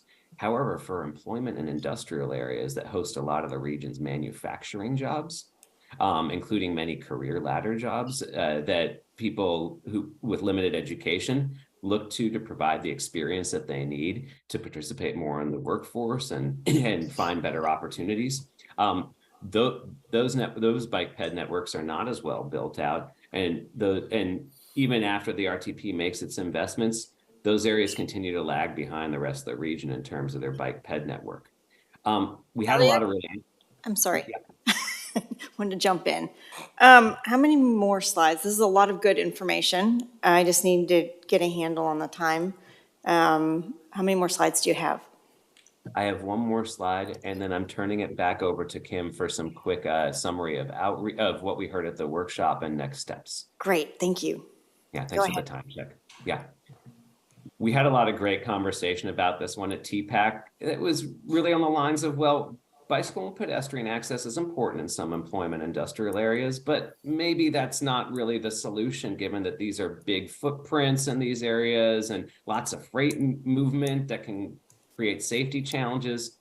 Maybe we need to think about a bigger variety of investments to increase access, things like shuttles and, smaller transit vehicles, maybe dispersed transit. Next slide. Lastly, on the climate side, the RTP may or may not meet regional climate targets, depending on what state-led pricing and funding sources are assumed in the analysis. So this one gets a little complicated. Our climate analysis plays by different rules than the rest of the RTP analysis slightly, because it's designed to make sure that we in the state are acting together to meet Oregon's targets for transportation emissions. And we have, because of that, we account for a lot of the plan improvements at the state level. And we know we have both short-term and long-term plans for pricing. Over the short term, ODOT is planning through the I-5 bridge replacement project, the I-205 toll projects, and the region mobility pricing project to begin implementing pricing in a region in a way that both manages demand and raises revenues. Over the long term, we know that the gas tax is not adequate to fund the transportation system. And the state of Oregon in the statewide transportation strategy, which is Oregon's blueprint for reducing emissions, considers several additional revenue mechanisms, things like per mile charges and pay as you drive insurance and other forms of and changes to the gas tax that both keep our transportation system fully funded and also have an impact on how much people drive. And those are still very much real plans at the state level. They're just a little bit longer term than what the RTP tends to focus on, particularly as it prepares to implement congestion pricing in the region for the first time. And it's those assumptions, what this is showing, those assumptions make or break whether or not we meet our targets. So this graph showing the previous RTP in orange, and then the updated RTP with all the new projects and the pricing that's currently proposed by ODOT in blue. And then that longer term pricing that I just spoke to in purple. And you can see that that's really what gets us over the hump in meeting our targets. And in technical conversations on this, I think what we've heard is, yeah, it seems reasonable that the region would assume that there would be new transportation revenue sources coming in down the line, because we all know that we need that. And that's a clear need at all levels, state, regional, and local. But we don't just want to assume these things on good faith. We want to be proactively planning for them. So I think what we've heard is that if the RTP assumes some of these new revenue mechanisms that I'm describing here, we need to be proactively planning for them in the fall of the RTP so we can actually, take a hand in steering how we finance our transportation system in the future. All right, next slide, and I'm going to turn it back over to Kim to wrap us up.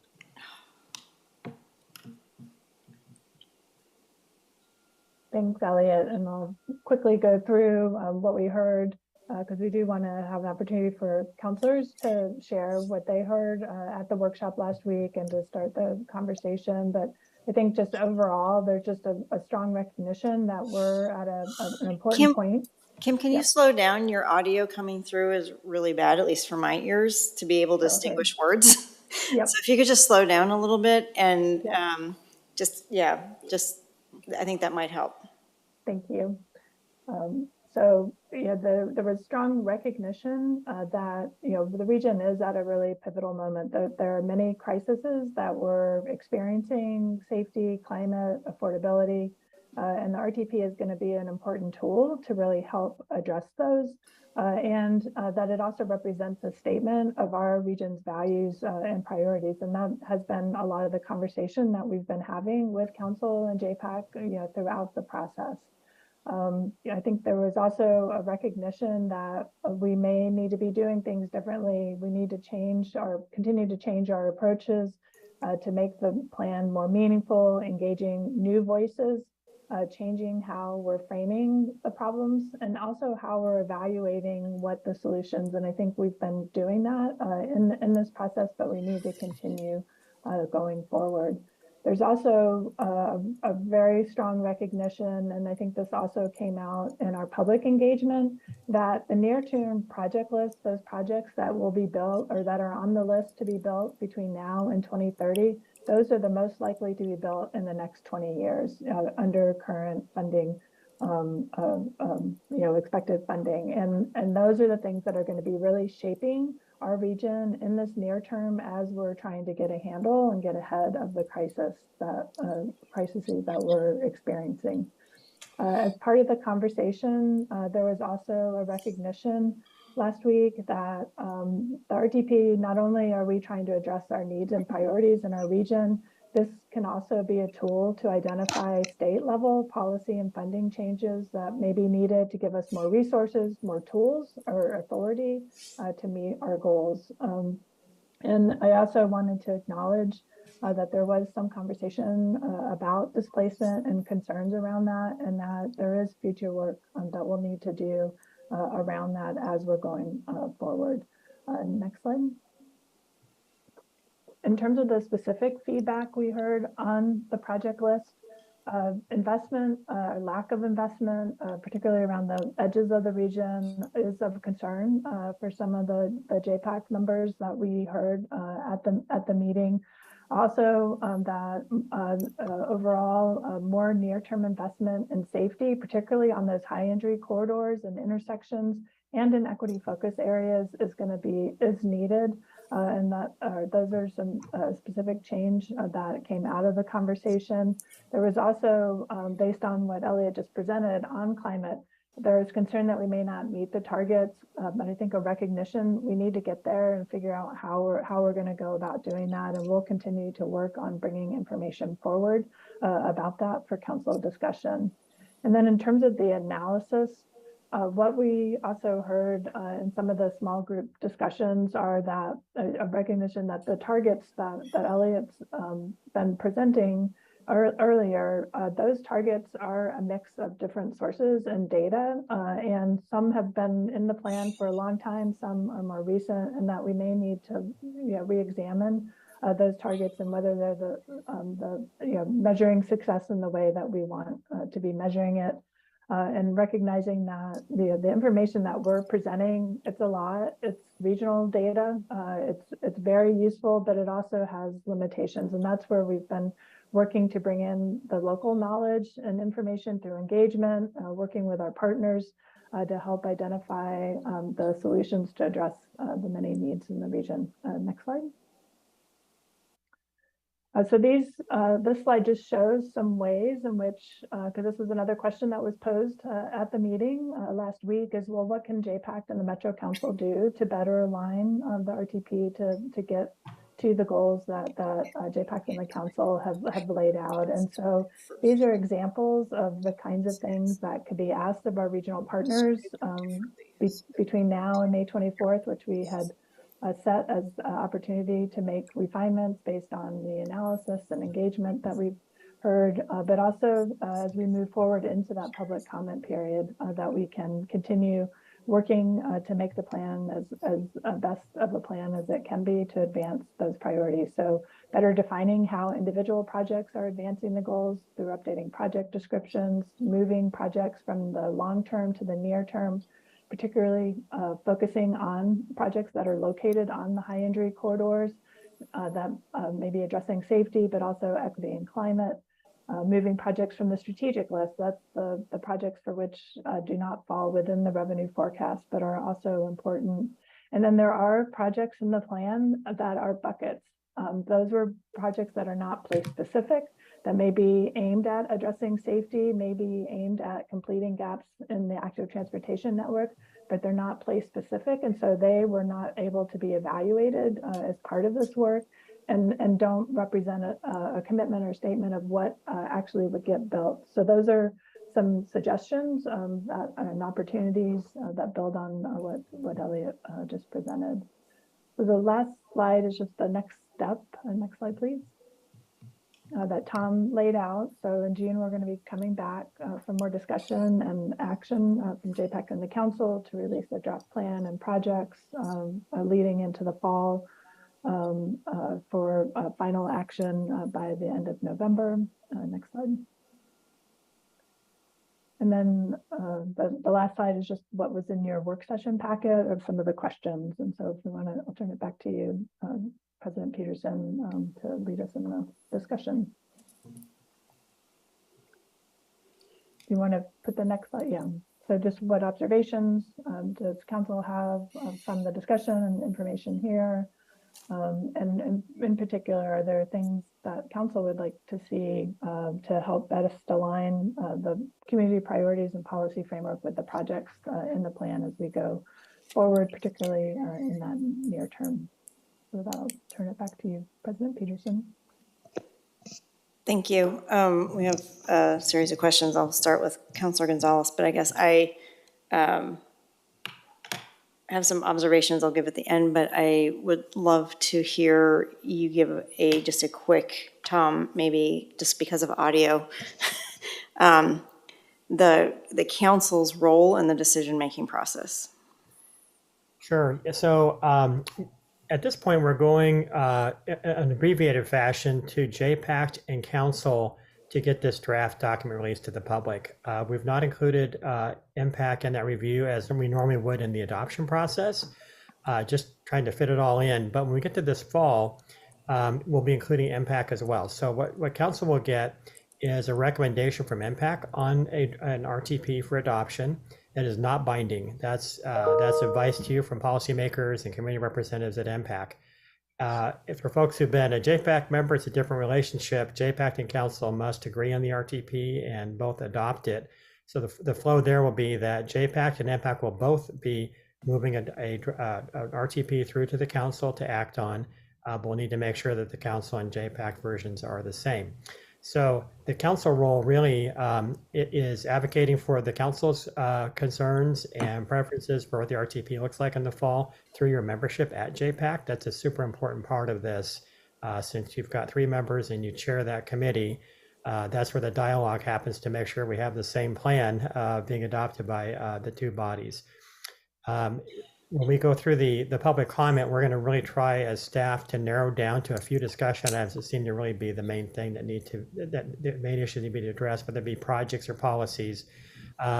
It's always up to the policymakers to pull consent items out of what's going to be a long list of consent recommendations to approve to clean up the plan. There may be things that we thought were really consent or not. You can pull those up as well, but typically we'll have somewhere between a half dozen and a dozen discussion topics that we'd like to have the policymakers spend time on during a fairly tight window this fall.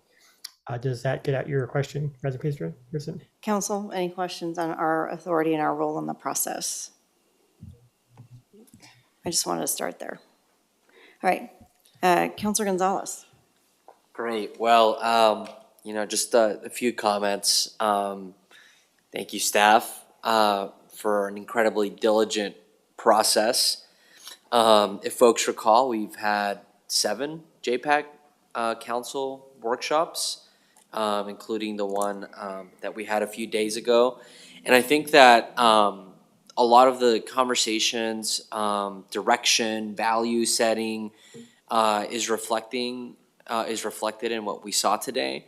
And, again, just to like boil it down to the way I see it, we have been going through this process. Jurisdictions submitted projects. Jurisdictions can still kind of edit projects up until the 24th, I believe. And we're in this phase of prioritization. And, we have this 20-year plan, but what comes first? And some of the themes that, the workbook that staff created is really comprehensive. And I know, Elliot, you were going through some of those pages as best you could in this abbreviated version. So I think the recommendations from the workshops, I think they covered a lot of really good vantage points. I look forward to hearing if folks have any more. But I think if I were to say anything, there's an opportunity to pull some projects forward that prioritize safety, that prioritize transit, and that help balance our regional mode share.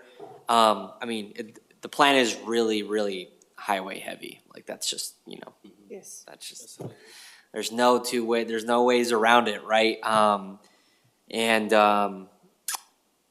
not necessarily to, those projects are just what they are. And that has, been the region's priority for a few decades. So one of the things that I really encourage us with this RTP plan is to have a really strong strategy with how we approach the legislature to leverage, maximize our opportunity for federal investment, and with a lot of these amazing bike ped projects, BRT projects, et cetera, because from what I'm hearing, like the value of those projects just continues, like hitting all our values, hitting all the right target points. It's just not where we have as much money going. So I think we need to make the pie bigger. That's kind of how I'm feeling right now. I know folks want to, we might want to have conversations about how the pie is set, but that's where I'm at. And just thankful for staff, and I'll wrap it up there. Back to you, President. Thank you. I think we'll just go around the table since everybody pretty much has a comment. Councilor Wong, we'll start with you. Great. Thank you, Madam President, and thank you for the staff. We've had so many opportunities now to see the presentation and talk it over and think about it. So some of the things I've been really thinking about, and I don't see explicitly named, are some of the future trends in transportation and how we're thinking about addressing them. So I know, of course, we'll be talking about tolling much more. I see that as a future trend. And then also, I didn't really see much about the role of technology in the future. And that's something that keeps me up at night is, there's already a digital and cultural divide for a lot of new technology. And I'm wondering how that might, and Elliot, you probably are very aware of this, but how are we going to be, compensating or addressing or mitigating kind of those divides, especially as we become more and more reliant on those technologies, especially in transportation. So if we have a 25-year horizon, I just was reading that driverless vehicles might be in the market in the next 5-10 years. And those kind of things keep me up at night just because I don't know how equitable or access will be thought of and how that might change our regional transportation system. So I was hoping maybe you could provide some guidance about how we think about technology. And, Councilor Rosenthal mentioned that, we need a AI policy at some point. And I think that time is probably sooner rather than later.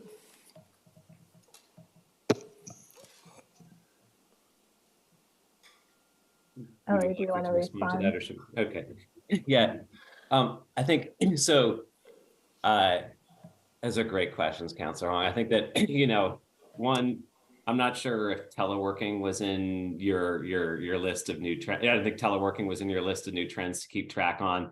That's been something we've really been trying to focus on as we develop these estimates, though. And, behind that climate analysis is actually lurking some really informed projections of, how much teleworking we could have in the future. That is, getting that right is really critical to getting a lot of our planning right. And, teleworking as of now is not represented in our travel model as a mode. And, I hope that we get to a place through this research that the climate analysis will start to do that we can really be planning for that in the future. On the technology side, we do actually have technology policies in Chapter 3 of the RTP that we developed in 2018. And I think that the stance that we got to there, and I'm hearing you might be coming at from a little bit of a different perspective, is that it's very hard to cut through the hype and actually come to a reasonable long-term prediction for when AVs arrive or how many people are going to be Ubering in 2045. There's a lot of hype and marketing that informs that, and a lot of speculation, a lot of twists and turns in how these services operate. So the way that we decided to focus on this for now was to kind of lay out principles for how public agencies should interact with new technologies and evaluate them, so that, when a new technology comes into the region, even if regardless of whether we foresee it or not, and when we get to a point of having a relationship as public agencies with that, whether we're planning for it, regulating it, or doing other things that public agencies do, we have like a strong set of principles to guide us, so that equity and digital access is always part of the conversation over that mode from day one.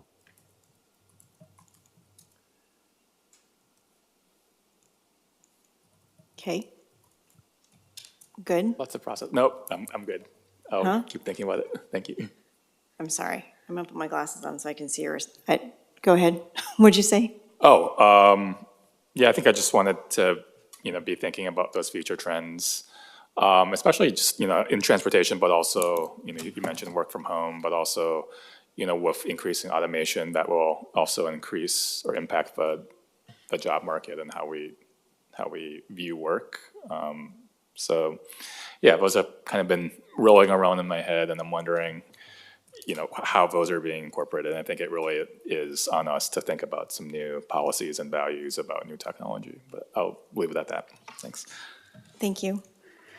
Councilor Rosenthal? Thank you, Madam Chair. First of all, I want to commend the staff.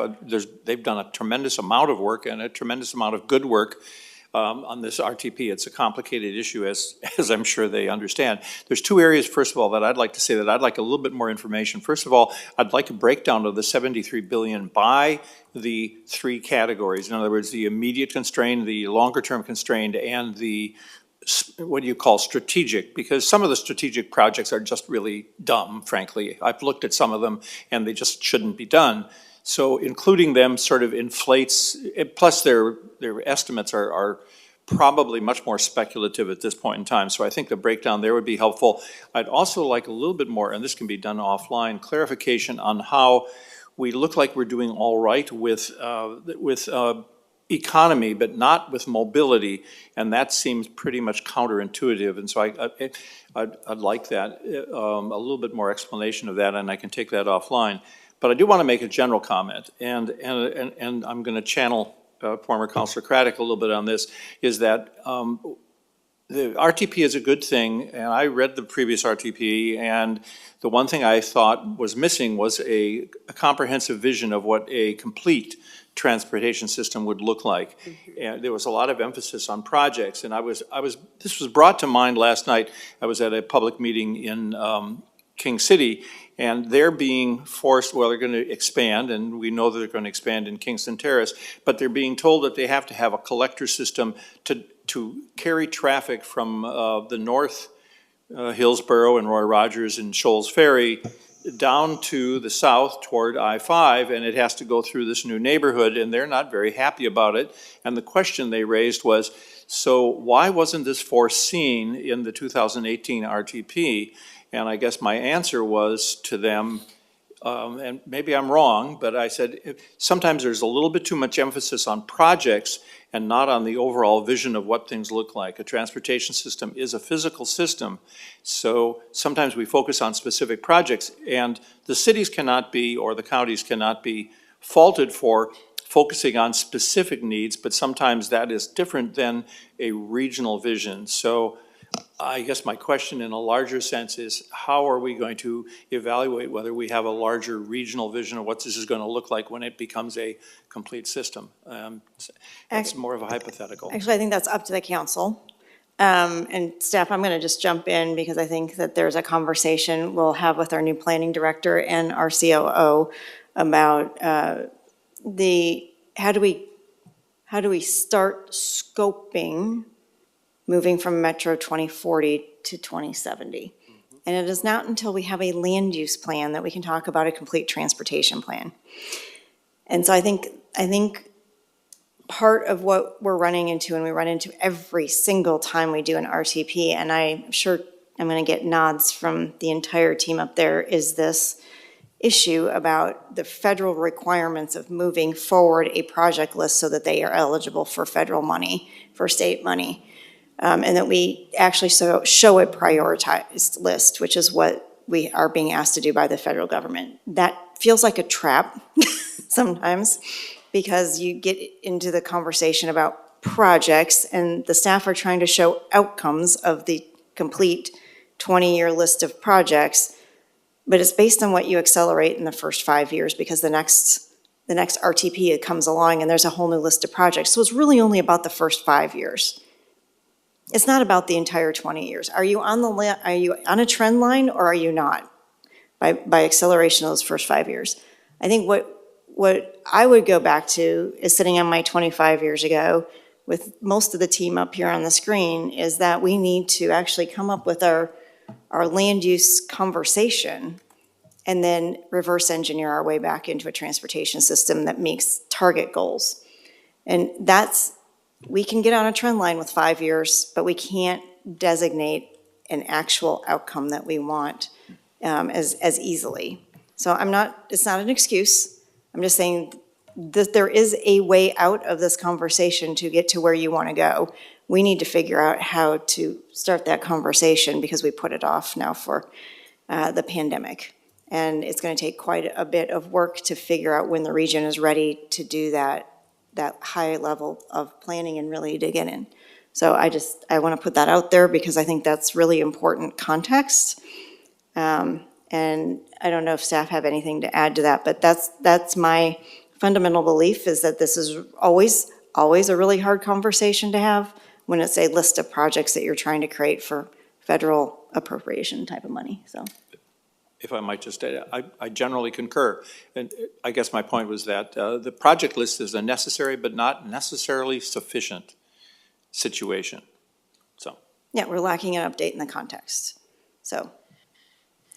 Councilor Nolan. Thanks, Madam President. Thanks for the presentation and for conducting this session here last week with the JPAC members and the council members who could be here. I would like to ask that our staff create, from a technical point of view, and so perhaps with at our technical table, an optimized project list from the RTP, by which I mean, and understanding that it's about the first 5 years, but if you're on that list and you've started spending money, you're on the list. Nobody's going to stop a project that's halfway built. I would like to ask the staff to create an RTP that optimizes safety, which we heard is a concern, and I would say that that is safety in vehicle crashes as well as personal safety, which was prioritized among community members. Transit investments, since we all know that we are much further behind on investing in the transit system that was envisioned 25, 40, 10 years ago. And that looks at total greenhouse reduction. From an efficiency point of view, we could spend, for example, $100 million on a project that reduces injury or death, accidents or incidents by 2 or 3, or we could spend $5 million on pedestrian and bike projects that achieve the same reduction.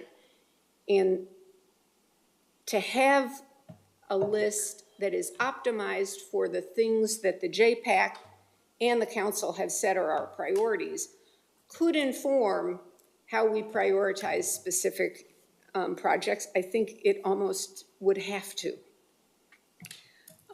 because we're not on track with our transit investments, our equity investments, and our safety investments. Secondly, Madam President, and to the staff that I think has done really good work here, I want to challenge the premise that 2/3 of this capital project list is a foregone conclusion because it maintains or repairs or rebuilds existing infrastructure. Since that existing infrastructure, we know, was tilted way heavily toward the highway and thruway system and against the pedestrian and bike and transit system, I'm not sure we have to continue investing in maintaining it. If I've got a natural gas stove in my home, maybe the best thing I can do for my family's health is to replace it with something that doesn't pump exhaust that's cancerous into their living space. And not necessarily, because I already invested in that stove, continue repairing it. There are probably projects, and I can't name one right here, but we ought to question whether a project that was built 50 years ago is still serving the visions and values that we have today. And maybe instead of repairing it, we replace it with something that is more equitable and more climate friendly and or climate resilient. $50 billion is a lot of a capital list that people are saying basically hands off. You can't touch that. So if I could ask a question of staff based on your comment. Tom, Kim, what kind of scenarios of prioritization were you thinking of bringing to council and the JPAC based on input? Yeah, I'll jump in and then maybe have Kim elaborate on the different investment levels I think came up earlier with that President Peterson. So one thing I want to really call out on this is that the projects in the RTP are generally not paid for with our federal funds that come through Metro. They're almost entirely coming from local jurisdictions that they raise locally or from the state of Oregon. My feedback, for example, to our community representatives at TPAC is to focus on in terms of projects, to focus on the funds that are available to the entire region. That is our transit funds, all but SMART, so basically the TriMet funds that are going to capital, and to ODOT funds. Those are funds that could be spent anywhere in the region or within the TriMet district, anywhere within the region for ODOT funds.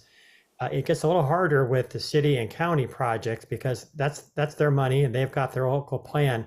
I think the role of the council is to influence them. And we try to do that with information, engage them in the policy making.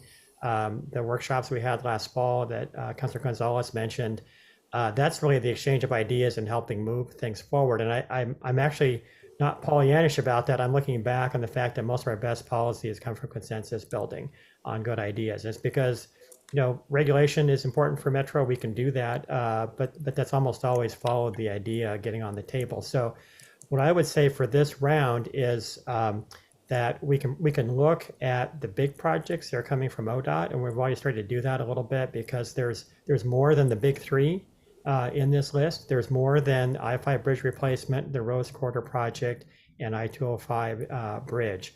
There's a number of auxiliary lanes that we're concerned about that we actually think might be exceeding RTP sizing policy for freeways, things like that. So we'll have more to come on that. That's my take now as the most bang for your buck in terms of diving into that list to give you feedback. And then what I would say is to give you rhetorical feedback to talk to ODOT and talk to TriMet and other folks out there about how should we be spending those dollars that we all share, that we all raise and contribute to and share. Kim, I think, so I guess that's my recommendation on sort of looking at how, look at the project list. You could begin to move that dial also because those projects have an inordinate impact on how people travel in the region. That's my best answer on that. I think we also have a window this fall to ask for the cities and counties to step up and try harder to meet these outcomes. It doesn't, just because it is our local funds doesn't mean that's out of reach for the council and for JPAC and impact to influence. I guess I would turn to Kim to answer the question earlier about breaking down the investments by different investment level. I think is how I heard that question.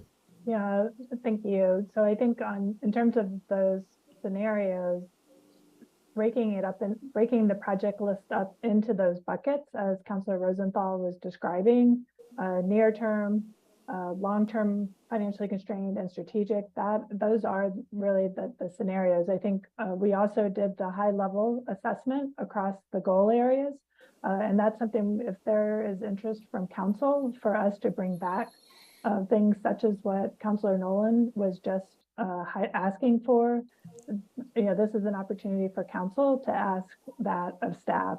We were not going to do a range of scenarios. We've worked with our partners to update the project list, to bring forward using the policy framework that JPAC and the Metro Council brought. We have tools and information that could be used to create them, but that would be work that would have to happen over the summer and into the fall, which is a somewhat of a compressed time period. And one thing I would like to clarify in terms of the operations and maintenance spending, that $50 billion, Councilor Nolan, 50% of that is actually transit service. So it's not just maintaining and operating the road system. A significant portion is expanding and operating the transit service that's out there today. So I just want to make sure that council understands that, and we can bring more information back about that.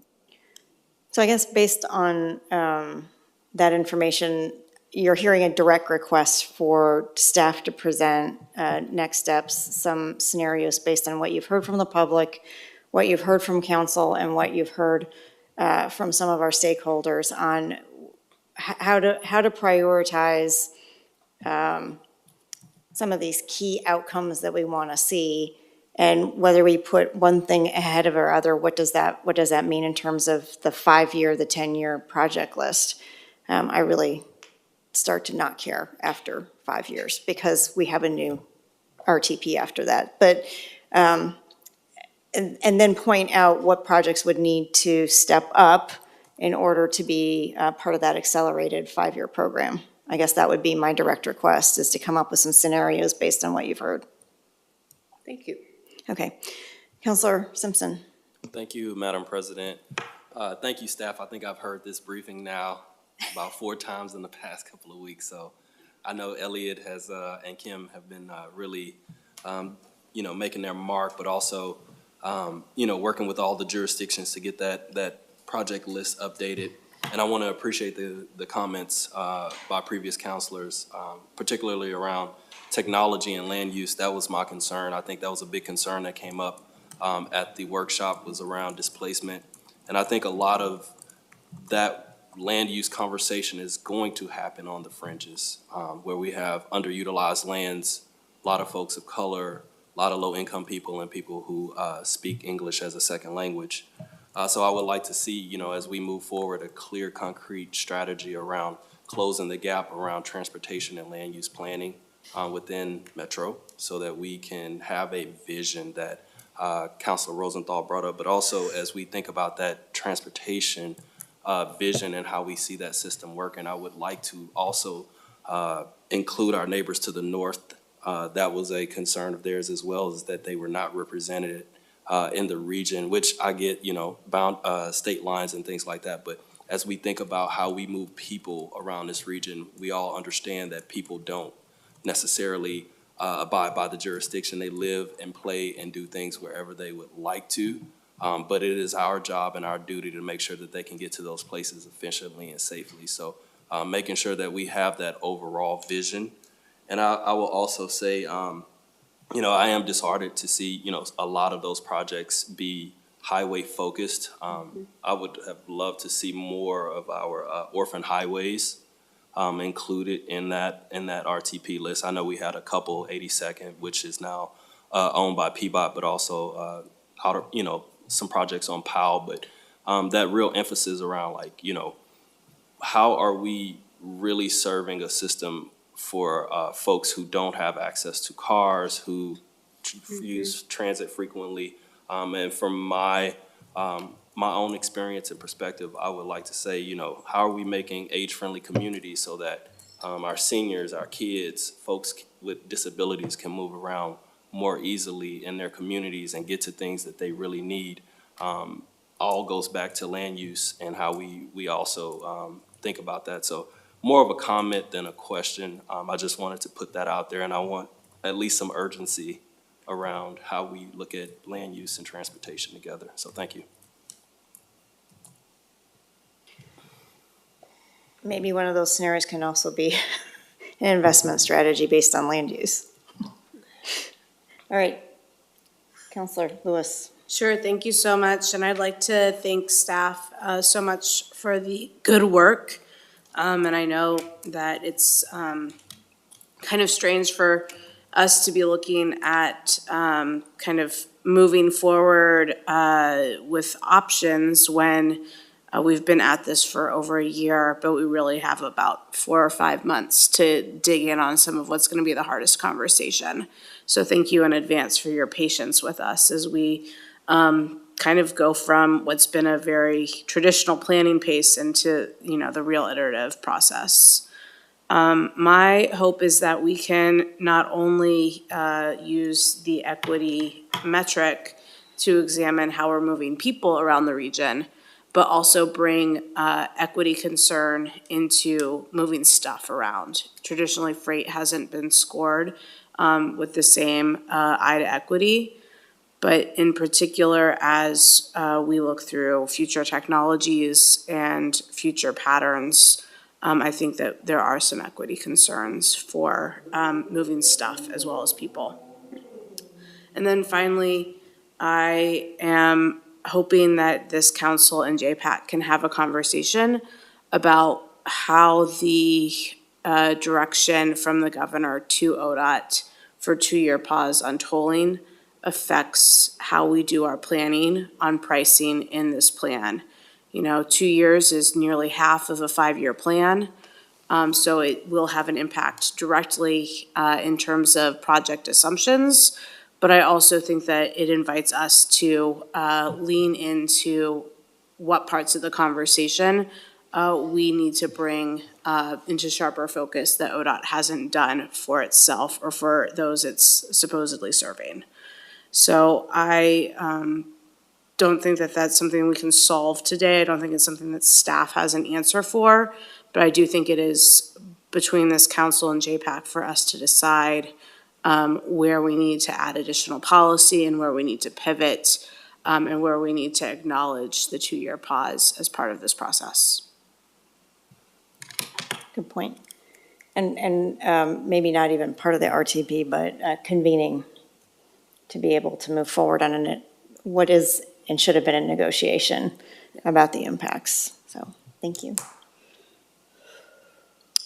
All right, any other comments? With that, any summary statements on next steps? Not that we haven't covered already. We're looking forward to visiting again in June and getting ready to go talk to the public this summer. So appreciate your time today. All right, thank you. Yeah, thank you. Good Appreciate work. it. All right, with that, we'll move on to Chief Operating Officer Communication. Thank you, President Peterson. Hello again, counselors. Just a few things today. This has been a great window into the work ahead that our new leader of the Planning Department, Catherine Charla, will begin on Monday. It is her first day, and we're just really excited to have her and relieve Andy Shaw of his many titles. Also want to just shout out that Director Sabrina Owens-Wilson of DEI has begun her stint as director. Want to thank everybody for their engagement in that process, and I'm just really proud of Metro for having a strong internal bench that resulted in such a strong candidate that has been, approved and supported by internal and external stakeholders in our region. The second thing I just wanted to share, and I'm hoping to share more of these little just, situational awareness things of like what's happening in the organization in this moment that maybe isn't something that would come to you, but just is, I think, good for you to know, is that departments and managers and employees are all undergoing our annual performance evaluation process right now.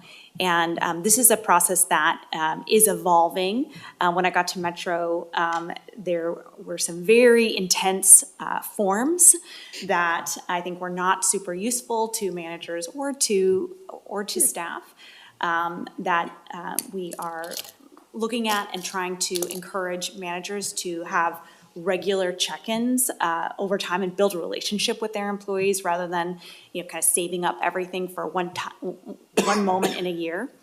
HR and under the guidance of Deputy COO Holly Calhoun have also been looking at our core competencies. So what are those things that we want employees and managers to be good at? And making sure that those are connected to the performance review process. We'll be wrapping up that core competency project sometime this summer and then folding that into a new process for next year that supports managers and employees in really understanding the behaviors that we want to see at work and the ones that we don't. And then lastly, I shared this with a couple of you, but we are diving into the data that we collect in this building on usage. So every time you swipe your card in this building, we collect that information and we're able to see how many unique employee visitors we have in a given time frame, how long folks are here, and really trying to assess like what are people using this building for. I was a little bit surprised at this number because it doesn't always feel this way, but in a given month, we have about 400 unique employee visits to this building. Some of those are short duration, but some are long. So those are just, unique people that we know come in here. That's a pretty big chunk of our workforce, considering that not everyone is assigned to this building. We have a lot of people who are assigned out at the zoo, at parks, at transfer stations, at OCC, at P5. So what that is starting to tell us is that MRC is becoming a meeting place and a gathering place where people aren't necessarily camping out to do, their 8 hours of work, although some people do that. But people are really intensely using the building to gather and have in-person experiences with each other and to learn together. More to come there as we dive into that. We're going to analyze it by department, see who's utilizing what. But I thought that was, some interesting info to share because we're kind of a big building, so it's hard to get a good read on how many people are actually in here. Sometimes people are tucked away in corners or in conference rooms. And then lastly, to support that usage of this building as a meeting and gathering place, we have about 10 more conference rooms coming online that will be like technology enabled as well. So thought I'd share that. Happy to answer any questions that you have. It's great. Thank you. Counselors, communication. We're all communicated out today. All right, well, with that, I will adjourn the meeting, and our next regularly scheduled meeting is May 18th at 10:30 a.m. Thank you.